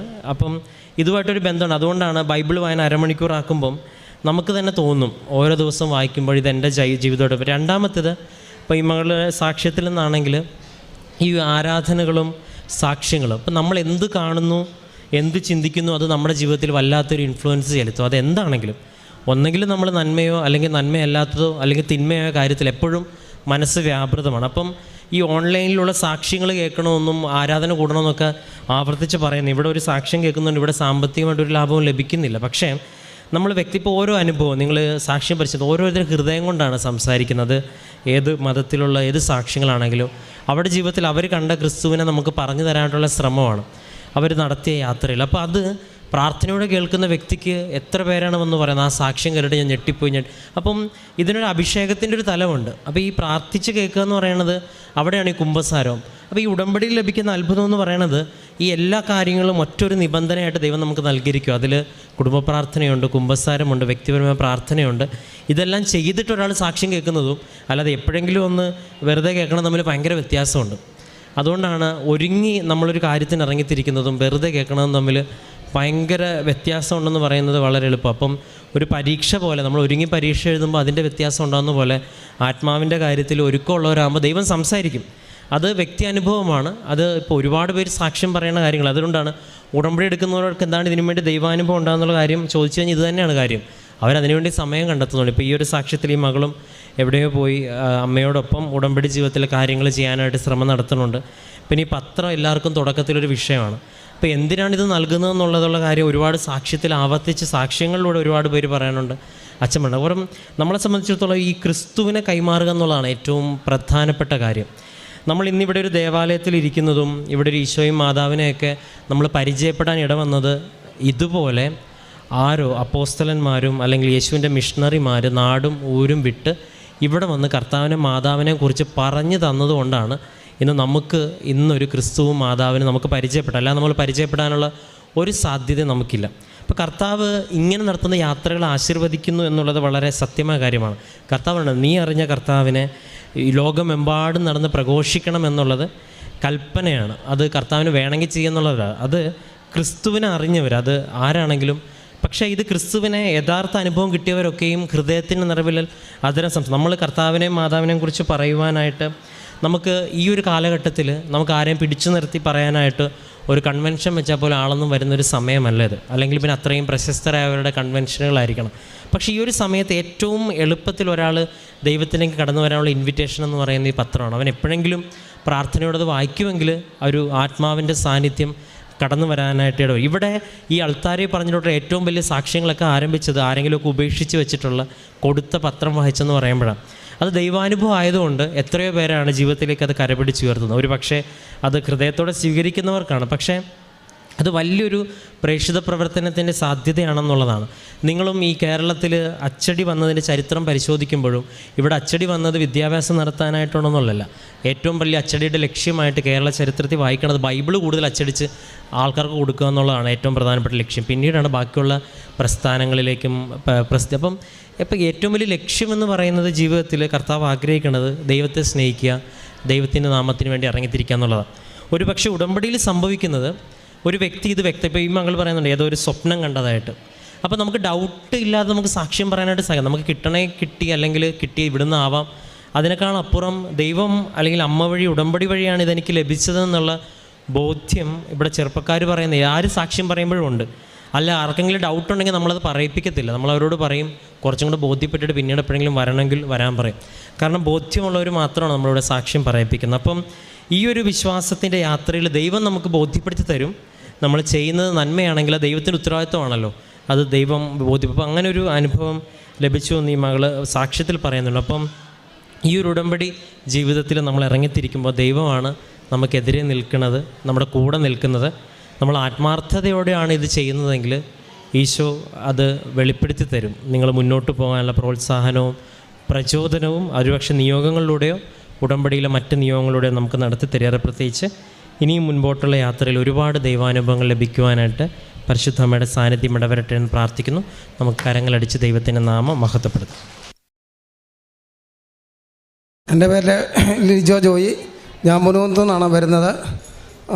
2022 ഏപ്രിൽ 26-ാം തീയതിയാണ് ഉടമ്പടി എടുത്തത്. അതിനു മുമ്പ് എൻ്റെ കൊച്ചിന് ഓട്ടിസമായിരുന്നു. ജനിച്ചപ്പം തൊട്ട് കുഞ്ഞിന് മേലാത്ത കുഞ്ഞായിരുന്നു. ആശുപത്രി കേസായിട്ടായിരുന്നു ഭയങ്കര. എപ്പോഴും ESIയിലായിരുന്നു ഞാൻ ജോലിക്ക് പോയിക്കൊണ്ടിരിക്കുന്ന പണിയും കഴിഞ്ഞ് നേരെ ESI ചെല്ലും. അവിടുന്ന് തുണിയെല്ലാം അലക്കി പിറ്റേ ദിവസം രാവിലെ ജോലിക്ക് അവിടെ നിന്നാണ് പോയിക്കൊണ്ടിരുന്നത്. ഉടമ്പടി എടുത്തു കഴിഞ്ഞ് പിന്നെ എൻ്റെ കൊച്ചിനിപ്പോൾ യാതൊരു അസുഖവും ഇല്ല. വർത്തമാനമൊന്നും പറയത്തില്ലായിരുന്നു. മേലാത്ത കണ്ണിന് കാഴ്ചയില്ല, നടക്കത്തില്ല, ഒട്ടും മേലാത്ത കുഞ്ഞായിരുന്നു. ഉടമ്പടി എടുത്തു കഴിഞ്ഞ് പിന്നെ കൊച്ചിന് യാതൊരു കുഴപ്പമില്ല. കൊച്ചു നടക്കും, വർത്തമാനം പറയും, കണ്ണിൻ്റെ കാഴ്ച തിരിച്ച് കിട്ടി. ഇപ്പോൾ യാതൊരു പ്രശ്നമില്ല, ഒരു ജലദോഷം പോലും ഇല്ലാതെ പോകുന്നു. അതുപോലെ എൻ്റെ വർക്കിന് ഭയങ്കര തടസ്സമായിരുന്നു. എനിക്ക് കിണറിൻ്റെ പണിയാണ്, ജോലിയൊന്നും ഇല്ലായിരുന്നു. ഈ ഉടമ്പടി എടുത്തു കഴിഞ്ഞാൽ അതിന് ഒരുപാട് മാറ്റം വന്നു, പണിയായി. കാരുണ്യ പ്രവർത്തികൾ ഒത്തിരി ചെയ്യുന്നുണ്ട്. ഇവിടെ ഒരുപാട് പേരെ കൊണ്ടുവരുന്നുണ്ട്. ഇന്ന് ഞാനിങ്ങോട്ട് വന്നപ്പം ഇന്നലെ രാത്രി ഒരാൾ എന്നെ വിളിച്ചിട്ട് പറഞ്ഞു അടുത്ത ആഴ്ച എന്നെ കൂടെ കൊണ്ടുപോകണം. ഞാൻ പറഞ്ഞു കൊണ്ടുപോകാമെന്ന് പറഞ്ഞു. ഒത്തിരി പേരെ ഇവിടെ ഞാൻ കൊണ്ടുവന്നുകൊണ്ടിരിക്കുകയാണ്.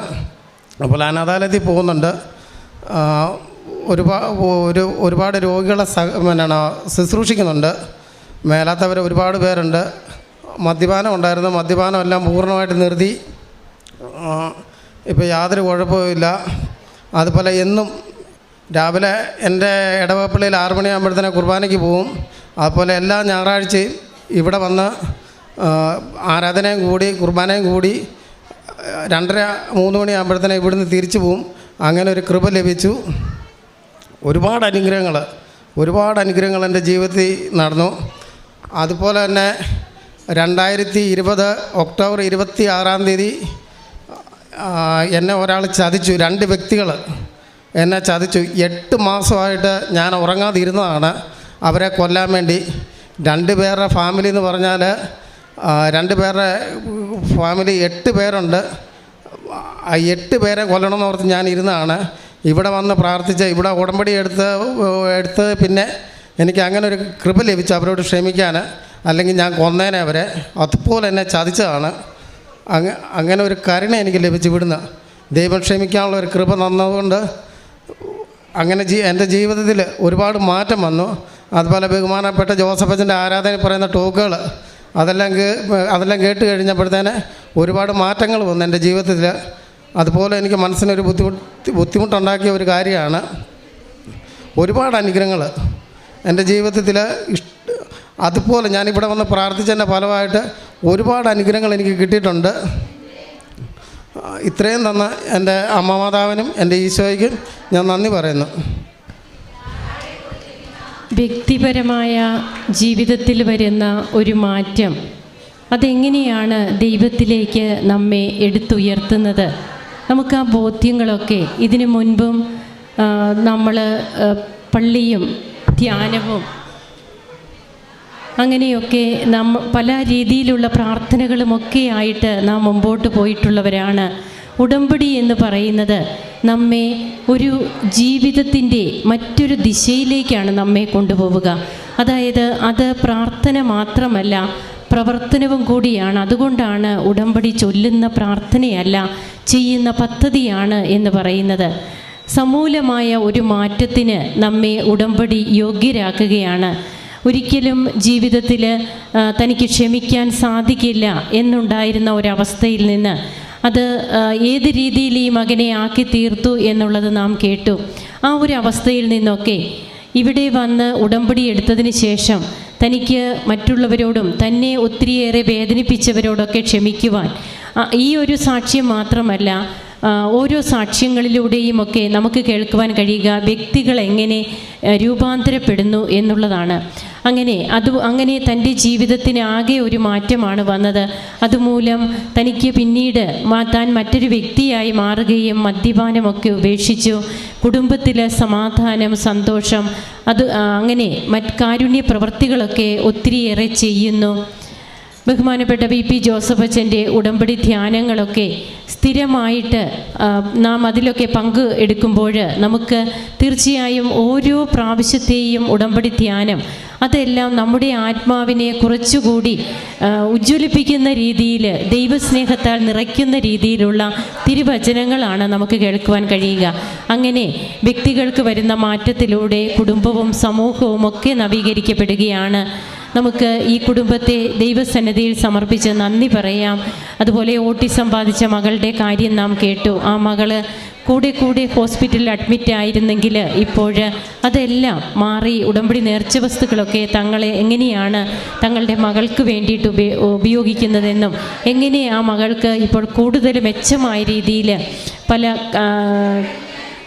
കാഴ്ച ശക്തി ആണോ കണ്ണിൻ്റെ കാഴ്ചയാണോ കാഴ്ചയുമൊക്കെ വീണ്ടും കിട്ടുന്ന രീതിയിൽ എങ്ങനെയാ കുഞ്ഞ് മാറുന്നു, അതൊക്കെ ഉടമ്പടിയിലൂടെ മാത്രം കിട്ടിയ കൃപകളാണെന്നാണ് പറഞ്ഞത്. എഴുന്നേറ്റ് നടക്കില്ലായിരുന്നു മകള്, ആ മകള് നടക്കാൻ തുടങ്ങി. സംസാരശേഷിയില്ലായിരുന്നു, സംസാരിക്കുവാൻ തുടങ്ങി. അങ്ങനെ ഒരു പിടി നന്മയുടെ, ഈശോയെ മഹത്വപ്പെടുത്തുന്ന നന്മകളുമായി ഇവിടെ വന്നു നിന്ന് അമ്മ പ്രത്യക്ഷപ്പെട്ട അൾത്താരയിൽ ഈ മകൻ നിൽക്കുമ്പോൾ നമുക്ക് കരങ്ങളടിച്ച് ഈശോയ്ക്കും അമ്മയ്ക്കും നന്ദി പറയാം, ഈശോയെ ആരാധിക്കാം, മഹത്വപ്പെടുത്താം. മാതാവിനും തിരുക്കുമാരനും 1000 നന്ദി. എൻ്റെ പേര് ബിന്ദു വിൻസെൻ്റ്. ഇതെൻ്റെ രണ്ടാമത്തെ സാക്ഷ്യമാണ്. ഞാനൊരു electronics and communication engineer 2022 pass out. അപ്പോൾ അത്യാവശ്യം മാർക്കോടുകൂടി തന്നെ അന്ന് പാസ്സായി, നല്ല മെറിറ്റോടുകൂടി പാസ്സായ ഒരാൾ ഞാൻ. ക്യാമ്പസ് പ്ലേസ്മെൻറ്റിൽ 3 കമ്പനിയിൽ പ്ലേസ്മെൻറ്റും കിട്ടി. പക്ഷേ US റിസഷൻ പീരീഡ് കാരണം എനിക്ക് പിന്നീട് ഇതുവരെ ജോയിനിങ് ലെറ്റർ വന്നിട്ടില്ല. അപ്പോൾ എന്താണ് ചെയ്യേണ്ടതെന്ന്, അപ്പോൾ സ്വാഭാവികമായിട്ടും ക്യാമ്പസ് പ്ലേസ്മെൻറ്റ് കിട്ടിയതുകൊണ്ട് ഈ ഫ്ലെക്സൊക്കെ കോളേജുകാരടിച്ച്, കസിൻസൊക്കെ അറിഞ്ഞ്, നാട്ടുകാരറിഞ്ഞ് എല്ലാവരും ചോദ്യം തുടങ്ങി, എന്താ നിനക്ക് ക്യാമ്പസ് പ്ലേസ്മെൻറ്റ് കിട്ടിയിട്ടും എവിടെയും പോകാണ്ട് വീട്ടിൽ തന്നെ ഇരിക്കണേ, ജോലിയൊന്നും ആയില്ലേ? അപ്പോൾ സ്വാഭാവികമായിട്ടും നമുക്ക് ഒരു തോന്നലുണ്ടാവുമല്ലോ, നമ്മൾ വെറുതെ ആയി, ഇനിയിപ്പോൾ നമുക്കൊന്നും ഇല്ല. അത് കഴിഞ്ഞിട്ട് ഞാൻ പല കമ്പനീസിലും അപ്ലൈ ചെയ്തു. അപ്ലൈ ചെയ്യുന്ന കമ്പനികളിലെല്ലാം കിട്ടുന്നുണ്ട്, പക്ഷെ വിളിക്കുന്നില്ല. റിസഷൻ പീരീഡാണ്, ഫ്രഷേഴ്സിന് വേണ്ട, എക്സ്പീരിയൻസ് ആയിട്ടുള്ള ആൾക്കാരെ മതി എന്നാണ് പറയുന്നത്. അങ്ങനെ എന്താണെന്നറിയില്ല, മുന്നോട്ട് എന്താ ചെയ്യേണ്ടതെന്ന് അറിയാണ്ടിരിക്കുമ്പോഴാണ് ഞാൻ കൃപാസനത്തിൽ ഇവിടെ വരുന്നതും ഉടമ്പടി എടുക്കുന്നതും. അപ്പോൾ ആദ്യമായിട്ട് ഉടമ്പടി എടുത്തു. എനിക്ക് ഇപ്പം ഞാൻ പറയുന്ന സാക്ഷിയൊന്നും അന്ന് എൻ്റെ മനസ്സിൽ ഉണ്ടായിരുന്നില്ല. അന്ന് ഞാൻ വേറെ പല കാര്യങ്ങളും മാതാവിനോട് പറഞ്ഞിരുന്നേ, അതെനിക്ക് ലഭിക്കുകയുണ്ടായി. ഞാൻ ആദ്യമേ സാക്ഷ്യം പറയുകയുണ്ടായി. ഇപ്പം ഞാൻ പറയാൻ പോകുന്നത്, ഞാൻ ഒരിക്കലും ചിന്തിക്കാത്ത ഒരു രാജ്യത്തേക്ക് ഇനി എന്നെ മാതാവ് കൊണ്ടുപോവുകയാണ്. ഞാൻ പറഞ്ഞല്ലോ ഞാൻ 2022 പാസ് ഔട്ടാണ്. അപ്പോൾ അത് കഴിഞ്ഞിട്ട് എനിക്കൊരു നല്ല ഗ്യാപ്പുണ്ട്. അപ്പം ഞാൻ പഠിച്ചുകൊണ്ടിരുന്നപ്പോഴും ആഗ്രഹിച്ചിരുന്നത് ഇപ്പം 1 or 2 ഇയർ ജോലി ചെയ്യുക, അത് കഴിഞ്ഞിട്ട് പുറത്തേക്ക് പോവുക, ഒന്ന് സെറ്റിലാവുക എന്നാണ് വിചാരിച്ചിരുന്നത്. അപ്പം ഞാൻ പിന്നെ ഇനിയിപ്പോൾ എന്നാണെങ്കിലും നാട്ടിൽ ജോലിയൊന്നും കിട്ടത്തില്ല എന്ന് മനസ്സിലായി. പിന്നെ പുറത്തേക്ക് പോവുക മാത്രമേ ഒരു ഓപ്ഷനുള്ളൂ. പിന്നെ അതിലേക്ക് ട്രൈ ചെയ്യാൻ നോക്കി. അങ്ങനെ ഞാൻ ഓസ്ട്രേലിയക്ക് വേണ്ടിയിട്ട് ഓരോ കാര്യങ്ങൾ ചെയ്യാനായിട്ട് നോക്കി.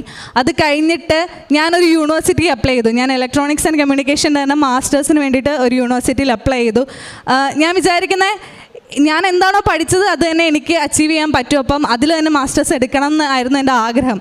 അങ്ങനെ ഞാനത് വെച്ചു. ഞാൻ ഓഫർ ലെറ്ററിന് വേണ്ടിയൊക്കെ വെയിറ്റ് ചെയ്തു. ഓഫർ ലെറ്ററൊക്കെ കിട്ടി. പക്ഷേ ഞാൻ മനസ്സിൽ ആഗ്രഹിച്ചിരുന്നത് എനിക്ക് സ്കോളർഷിപ്പോടുകൂടി അവിടെ പഠിക്കണം എന്നാണ്. ഇപ്പം നമുക്കറിയാം ഓസ്ട്രേലിയയിലാണെങ്കിലും ഏത് കൺട്രിയിലാണെങ്കിലും ഒരു യൂണിവേഴ്സിറ്റിയിൽ പഠിക്കുമ്പോൾ സ്കോളർഷിപ്പ് ഉണ്ടെങ്കിൽ നമുക്ക് എത്ര എമൗണ്ട് ആണോ നമ്മൾ ഫീസ് അടയ്ക്കുന്നത് അതിൽ നിന്ന് ഒത്തിരി അധികം എമൗണ്ട് നമുക്ക് ഡിഡക്റ്റ് ചെയ്ത് കിട്ടും. അപ്പോൾ ഞാൻ ആഗ്രഹിച്ചിരുന്ന പോലെ ആദ്യമേ വെച്ച യൂണിവേഴ്സിറ്റിയിൽ എനിക്ക് സ്കോളർഷിപ്പ് കിട്ടിയില്ല. അപ്പോൾ വീണ്ടും എനിക്ക് ടെൻഷനായി. ഇനിയിപ്പോൾ ഞാൻ എന്ത് ചെയ്യും? ആകെ ഉണ്ടായിരുന്ന യൂണിവേഴ്സിറ്റി ഇലക്ട്രോണിക്സ് ആൻഡ് കമ്മ്യൂണിക്കേഷനിൽ അധികം കുറച്ച് ഓപ്ഷൻസേ ഉള്ളൂ. അപ്പം ഇനി എന്ത് ചെയ്യുമെന്ന് അറിഞ്ഞിരിക്കുമ്പോൾ എനിക്കിങ്ങനെ കുറേ ആൾക്കാരുമായിട്ടൊക്കെ ബന്ധപ്പെട്ട് അവസാനം മാതാവ് തന്നെ എനിക്കൊരു വഴി കാണിച്ചു തന്നു. ഇലക്ട്രോണിക്സ് മാറി ഇലക്ട്രിക്കലിലേക്കൊന്ന് സ്വിച്ച് ചെയ്യുക, അങ്ങനെ ഒരു തോന്നൽ വന്നു.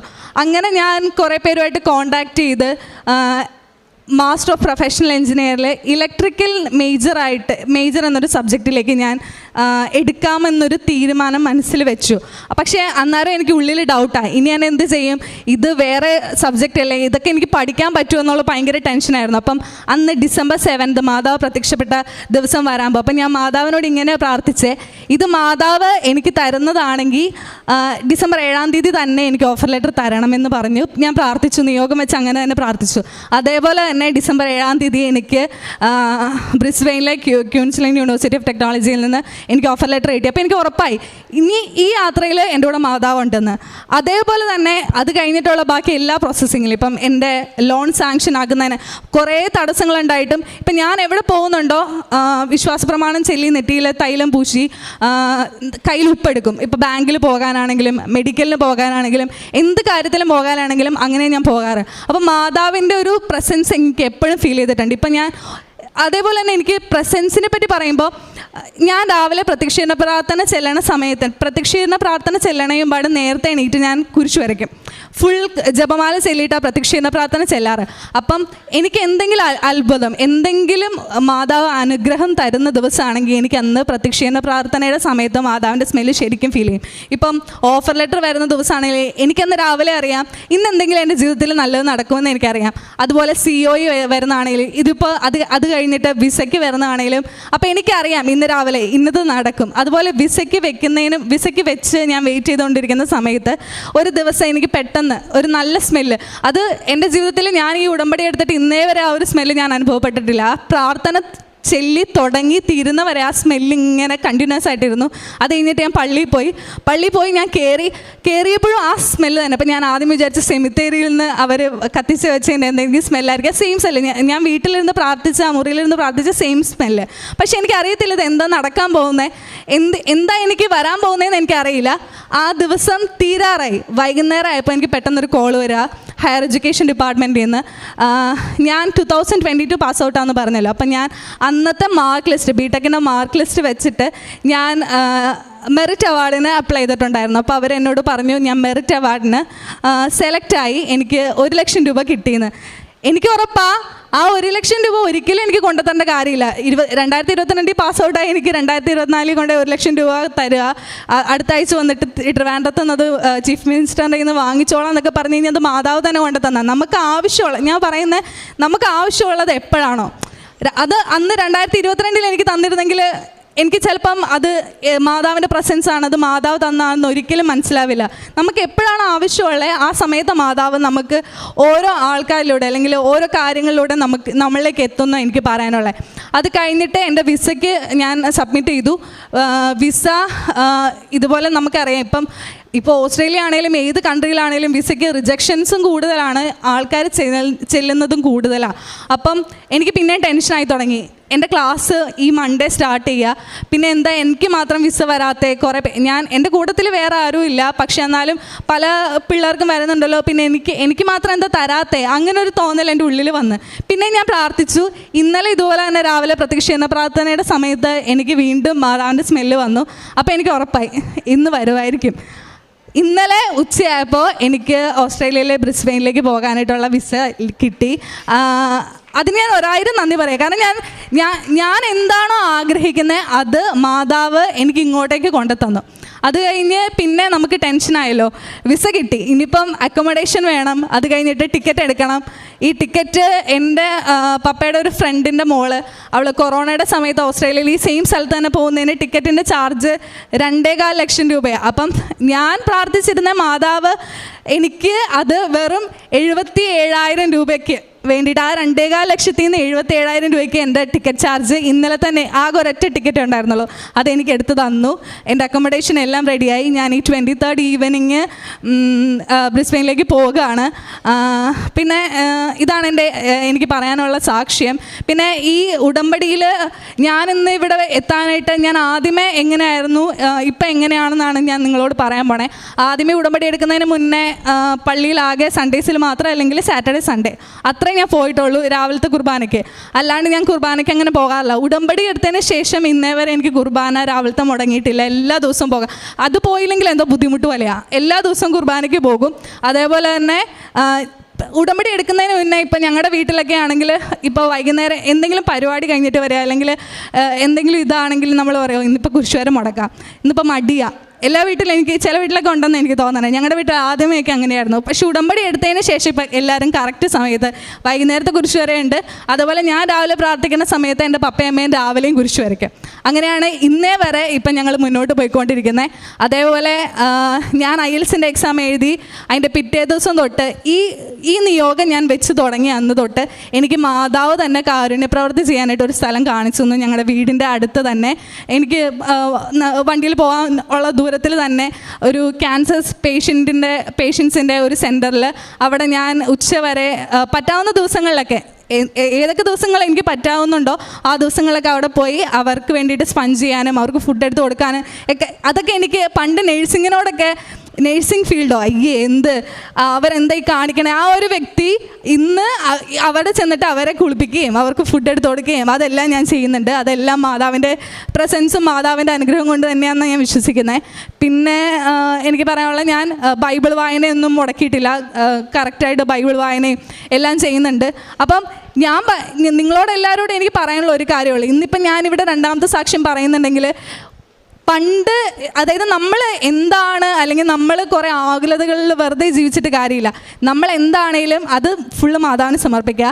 പിന്നെ ഉടമ്പടിയിൽ എന്താണോ പറഞ്ഞിരിക്കുന്നത് അത് പറ്റാവുന്ന അത്രയും നിറവേറ്റാനായിട്ട് ശ്രമിക്കുക. അതേപോലെ വെറുതെ പ്രാർത്ഥന മാത്രം ചെല്ലാണ്ട് മാക്സിമം, ഞാൻ കാരുണ്യപ്രവർത്തികൾ എന്ന് ചെയ്തു തുടങ്ങിയോ അന്ന് എൻ്റെ ജീവിതത്തിൽ അത്ഭുതങ്ങൾ മാത്രമേ സംഭവിച്ചിട്ടുള്ളൂ.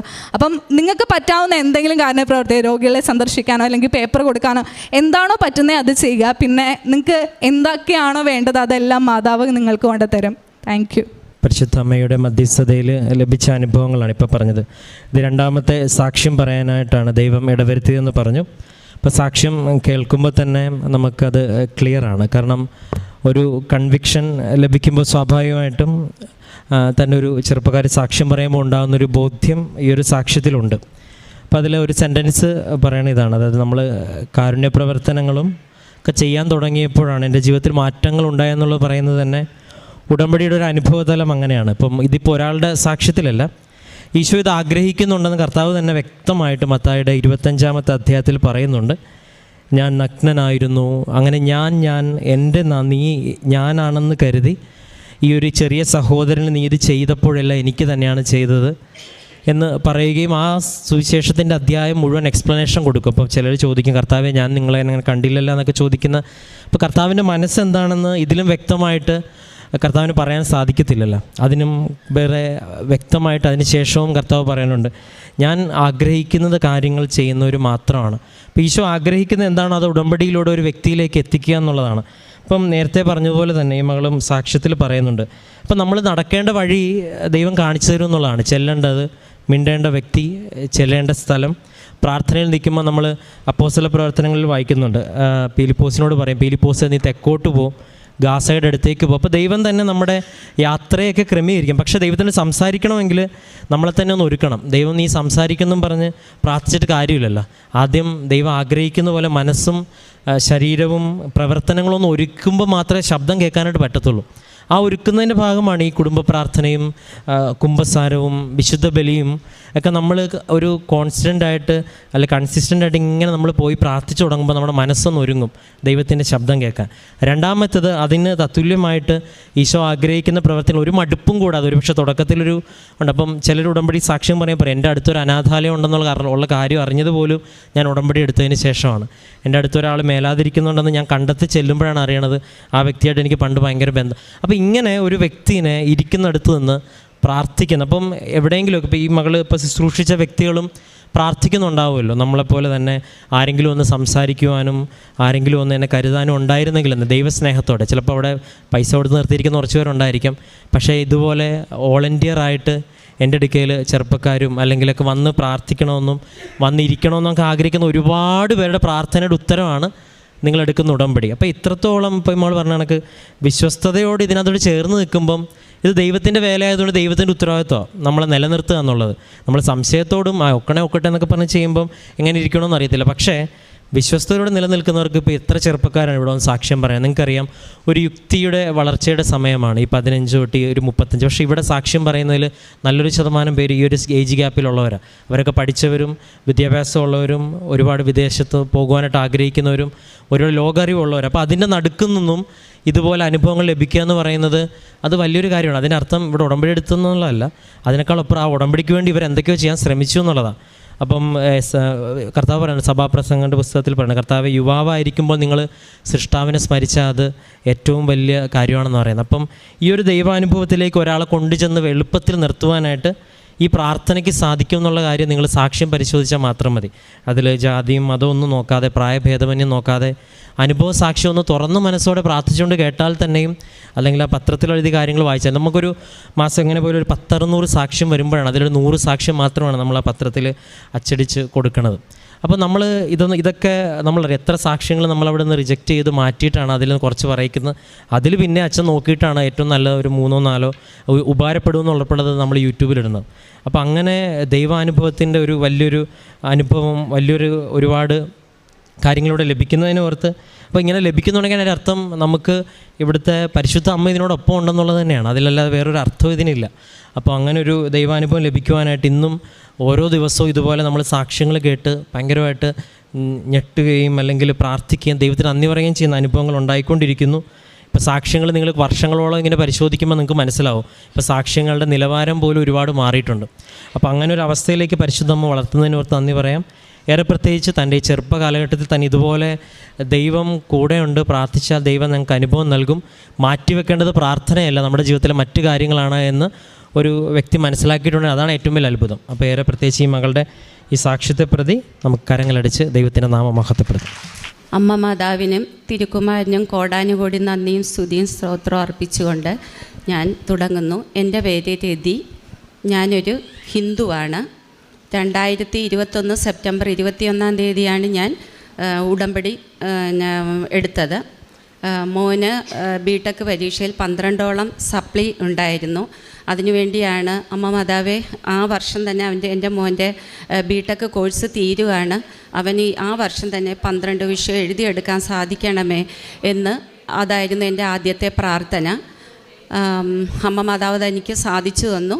ലാസ്റ്റ് സെം ആയപ്പോൾ തന്നെ 12 വിഷയങ്ങൾ അവന് കിട്ടുകയും നല്ല സ്കോറോടുകൂടെ അവൻ പാസ്സാകുകയും ചെയ്തു.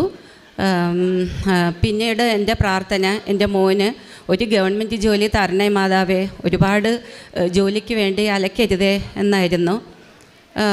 അങ്ങനെ ഇരിക്കെ അവൻ കുറച്ച് നാൾ സ്വിഗ്ഗിയിൽ പോയി പണി ചെയ്തു. അപ്പം ഞാൻ പറഞ്ഞു, മോനെ ബിടെക്ക് പഠിച്ചതല്ലേ, സ്വിഗ്ഗിയിൽ മോൻ പോകണ്ട, മോൻ PSCക്ക് ഇരുന്ന് പഠിക്കാം എന്ന് പറഞ്ഞ്. അപ്പോൾ അവൻ 2021 ഇറങ്ങിയ വർഷം തന്നെ അവൻ ജില്ലാ വ്യവസായ വകുപ്പിൻ്റെ ഒരു ടെസ്റ്റ് എഴുതിയായിരുന്നു. ആ ടെസ്റ്റിൽ അവന് 20ാമത്തെ റാങ്ക് കിട്ടുകയും അവൻ ഉടനെ തന്നെ അവൻ്റെ കഴിവുമല്ല എൻ്റെ അമ്മ മാതാവ് അനുഗ്രഹിച്ച് അവന് ആ തൊഴിലിന് കയറാൻ പറ്റി. 5 വർഷത്തേക്ക് കരാർ അടിസ്ഥാനത്തിലായിരുന്നു ആ ജോലി കിട്ടിയത്.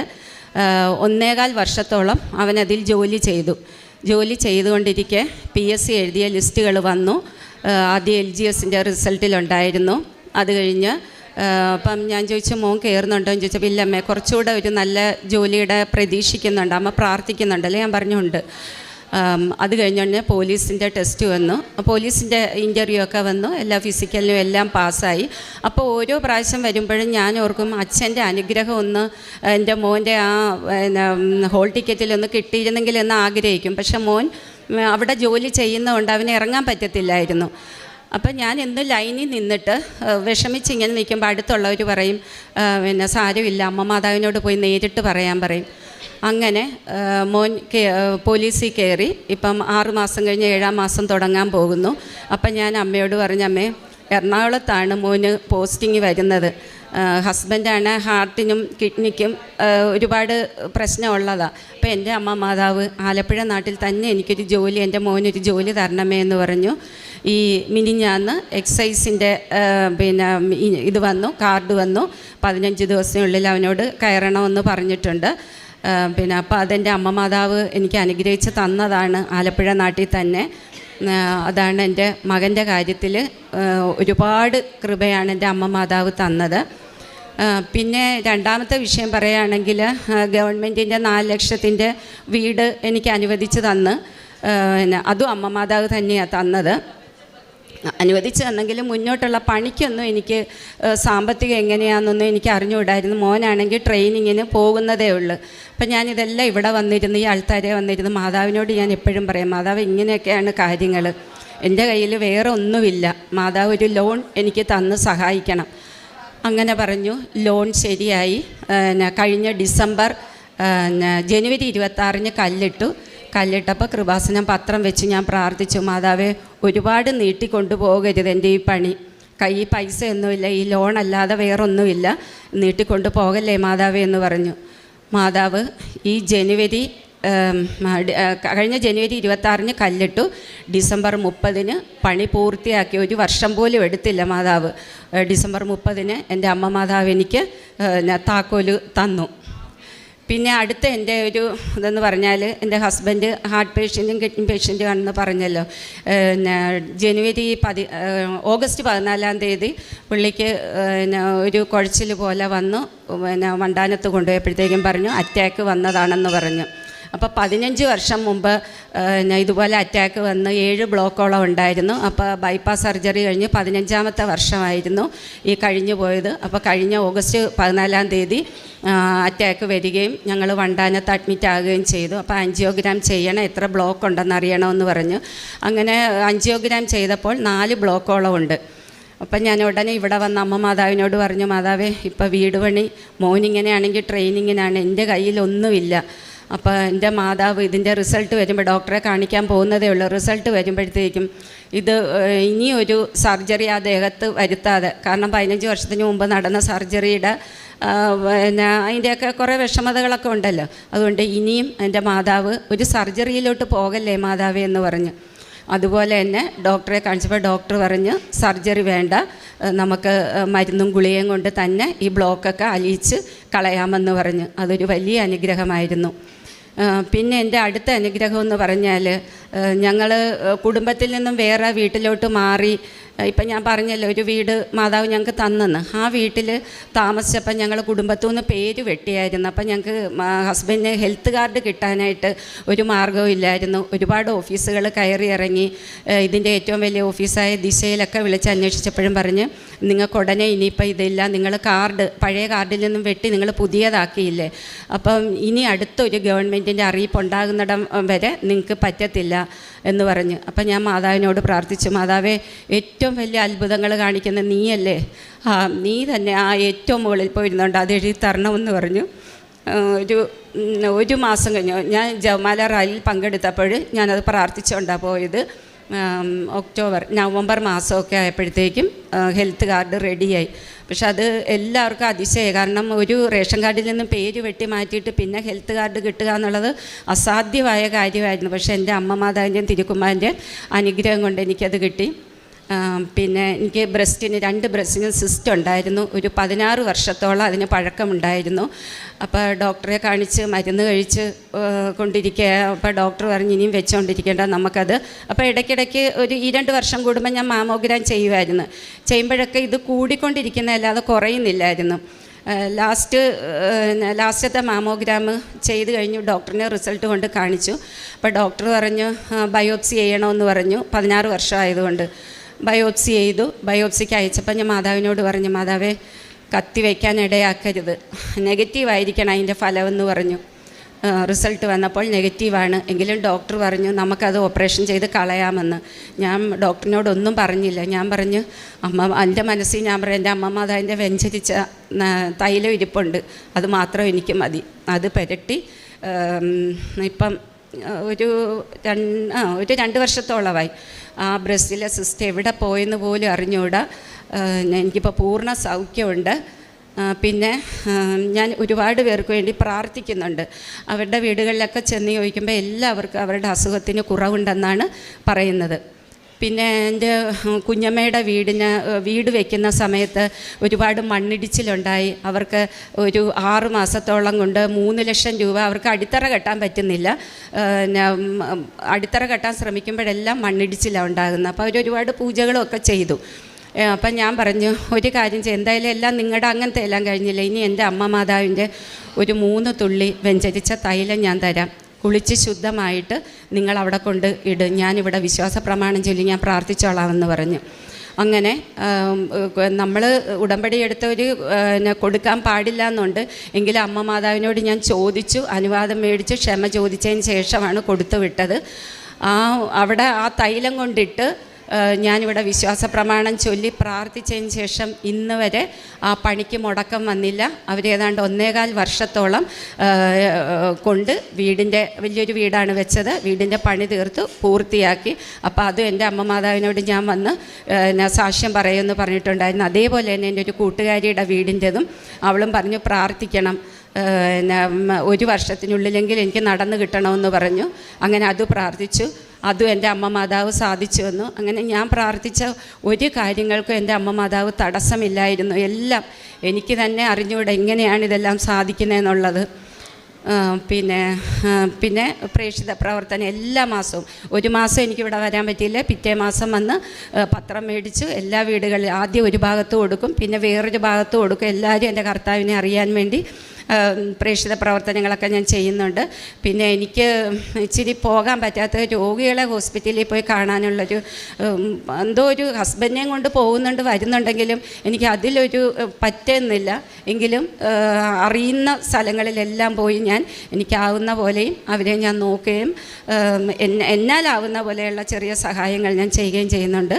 പിന്നെ എല്ലാവർക്കും വേണ്ടി ആരെ ഞാൻ അസുഖമാണെന്നറിഞ്ഞോ അവർക്കെല്ലാവർക്കും വേണ്ടി പ്രാർത്ഥിക്കുന്നുണ്ട്.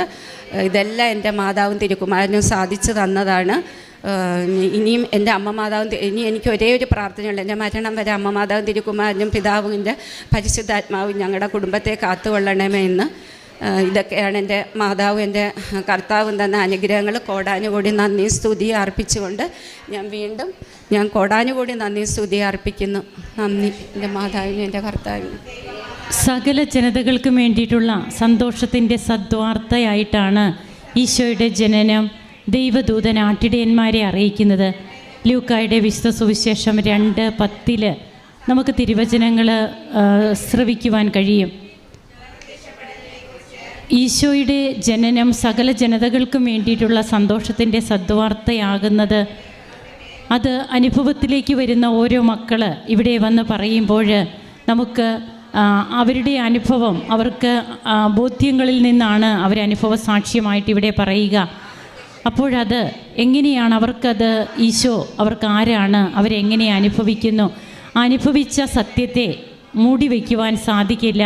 അതാണ് ഇവിടെ വന്ന് പറയുവാൻ അവരെ ആ സ്നേഹം അവരെ നിർബന്ധിക്കുകയാണ്, ഈശോയോടുള്ള സ്നേഹം. തൻ്റെ കുടുംബത്തിലേക്ക് തൻ്റെ മകൻ എത്ര പേപ്പേഴ്സ് വായിക്കപ്പുണ്ടായിരുന്നെന്നും പിന്നീട് ആ മകൻ എങ്ങനെയാണ് ഒരു ഗവൺമെൻറ് ജോലി തന്നെ കിട്ടുന്നത്, അതും ആഗ്രഹിച്ച സ്ഥലത്ത്. ഈ ആലപ്പുഴയിൽ തന്നെ ജോലി വേണമെന്ന് ഈ മകള് അമ്മയോട് പ്രാർത്ഥിക്കുന്നു. തൻ്റെ സാഹചര്യങ്ങളൊക്കെ പറഞ്ഞാണ് പ്രാർത്ഥിക്കുക. ആ അവസ്ഥയിൽ അതൊക്കെ അമ്മ എങ്ങനെയാണ് ഈ മകൾക്ക് പോസിറ്റീവായിട്ട് കൊടുക്കുന്നത്. പിന്നീട് തൻ്റെ ഭവനം പണിയും, അതുപോലെ ഹസ്ബൻഡിൻ്റെ രോഗസൗഖ്യം, താൻ പ്രാർത്ഥിക്കുന്നവർക്കൊക്കെ രോഗസൗഖ്യം ഉണ്ടാകുന്നു. മറ്റുള്ളവർക്ക് വേണ്ടി നാം പ്രാർത്ഥിക്കുക. നാം ഇവിടെ നാം ഇപ്പോൾ ഇവിടെ ഇരുന്ന് പ്രാർത്ഥിക്കുമ്പോൾ നാം ഉടമ്പടിയിൽ വെച്ച നിയോഗങ്ങൾ നാം ഉടമ്പടി എടുക്കാൻ വരുമ്പോൾ ഇപ്പോൾ ഇവിടെ പ്രാർത്ഥിക്കുന്ന നിയോഗങ്ങൾ അത് മാത്രമായിരിക്കരുത്. നാം മറ്റുള്ളവർക്ക് വേണ്ടിയിട്ടുള്ള ഒരു പ്രാർത്ഥനയാക്കി മാറ്റുമ്പോൾ ജോബ് 42 നാം അത് വായിക്കുന്നുണ്ട്. ജോബ് തൻ്റെ സ്നേഹിതന്മാർക്ക് വേണ്ടി പ്രാർത്ഥിക്കുമ്പോൾ ജോബിനുണ്ടായിരുന്ന ഐശ്വര്യങ്ങളെല്ലാം തനിക്ക് നഷ്ടപ്പെട്ടതെല്ലാം നേരത്തേക്കാൾ ഉപരിയായിട്ട് ജോബിന് തിരികെ കൊടുക്കുന്ന ദൈവസ്നേഹമാണ് നമുക്ക് കാണുവാൻ കഴിയുക. നമ്മുടെ പ്രാർത്ഥനകൾ എപ്പോഴും നമുക്ക് നമ്മുടെ കുടുംബം അതിനു വേണ്ടിയാകരുത്. സ്വർഗസ്ഥനായ പിതാവേ എന്ന പ്രാർത്ഥന പോലും മറ്റുള്ളവർക്ക് വേണ്ടി പ്രാർത്ഥിക്കുവാനാണ് ഈശോ നമ്മെ പഠിപ്പിച്ചിരിക്കുന്നത്. അങ്ങനെ നമ്മുടെ ഈ ഉടമ്പടി ജീവിതം കാരുണ്യ പ്രവർത്തികളും പ്രേക്ഷിത പ്രവർത്തനവും എല്ലാറ്റിലും ഉപരിയായി മറ്റുള്ളവരെ കൂടി ഉൾപ്പെടുത്തിക്കൊണ്ടുള്ള പ്രാർത്ഥനാ പ്രവർത്തനം അതൊക്കെ ആകുമ്പോൾ തീർച്ചയായും ദൈവം നമുക്ക് വേണ്ടി പ്രവർത്തിക്കുന്ന ദൈവിക ഇടപെടലുകൾ അതൊരിക്കലും സാധിക്കുകയില്ല എന്നൊക്കെ എല്ലാവരും പറയുന്ന കാര്യങ്ങളൊക്കെ നമുക്ക് വേണ്ടി എങ്ങനെ സാധ്യമാകും എന്നുള്ളത് നാം എവിടെയെങ്കിലും കേട്ടിട്ട് ഇന്ന് ആരെങ്കിലും വന്ന് പറയുന്നതല്ല. ഇവിടെ ആ വ്യക്തികൾ തന്നെയാണ് പറയുന്നത്. ഇത് ഞങ്ങൾ അനുഭവിച്ചതാണ്, ഞങ്ങൾക്കിങ്ങനെ ലഭിച്ചു, ഇതൊന്നും നടക്കില്ലായിരുന്നു. കേട്ടവരൊക്കെ ചോദിക്കുന്നു, ഇത് എങ്ങനെ ഒരു റേഷൻ കാർഡിൽ നിന്ന് പേര് വെട്ടിയാൽ പിന്നെ എങ്ങനെ ഹെൽത്ത് കാർഡ് കിട്ടും, അതും ഇത്ര എളുപ്പത്തിൽ. അതൊരു കാര്യം മാത്രമാണ് ഇവിടെ പറഞ്ഞത്. ഇങ്ങനെ സമയ ചുരുക്കത്തിൻ്റെ മേൽ അധികാരമുള്ള അമ്മ നമുക്ക് വേണ്ടി എങ്ങനെയാണ് കാര്യങ്ങളെ ക്രമപ്പെടുത്തുന്നത്. നമുക്ക് നമ്മുടെ ഹൃദയത്തെയാണ് ഒരുക്കേണ്ടത്. ഈശോയെ സ്വീകരിക്കുവാനും ഈ അമ്മയുടെ മധ്യസ്ഥതയിലൂടെ കൃപകൾ നേടുവാനും നാം നമ്മുടെ ഹൃദയത്തെ ഒരുക്കണം. ഹൃദയത്തെ ഒരുക്കുന്നതാണ് അവൻ പറയുന്നത് പോലെ ചെയ്യുക. അതിനുള്ള ഒരു സന്നദ്ധതയാണ് ആത്മാർത്ഥമായും വിശ്വസ്തമായും ഈശോയെ സ്നേഹിക്കുക, ഈശോയ്ക്ക് വേണ്ടി ശുശ്രൂഷ ചെയ്യുക. അതിന് ഈ ഉടമ്പടി നമ്മെ സഹായിക്കട്ടെ. കരങ്ങളടിച്ച് നമുക്ക് ഈശോയ്ക്കും അമ്മയ്ക്കും നന്ദി പറയാം, ദൈവത്തെ ആരാധിക്കാം, മഹത്വപ്പെടുത്താം.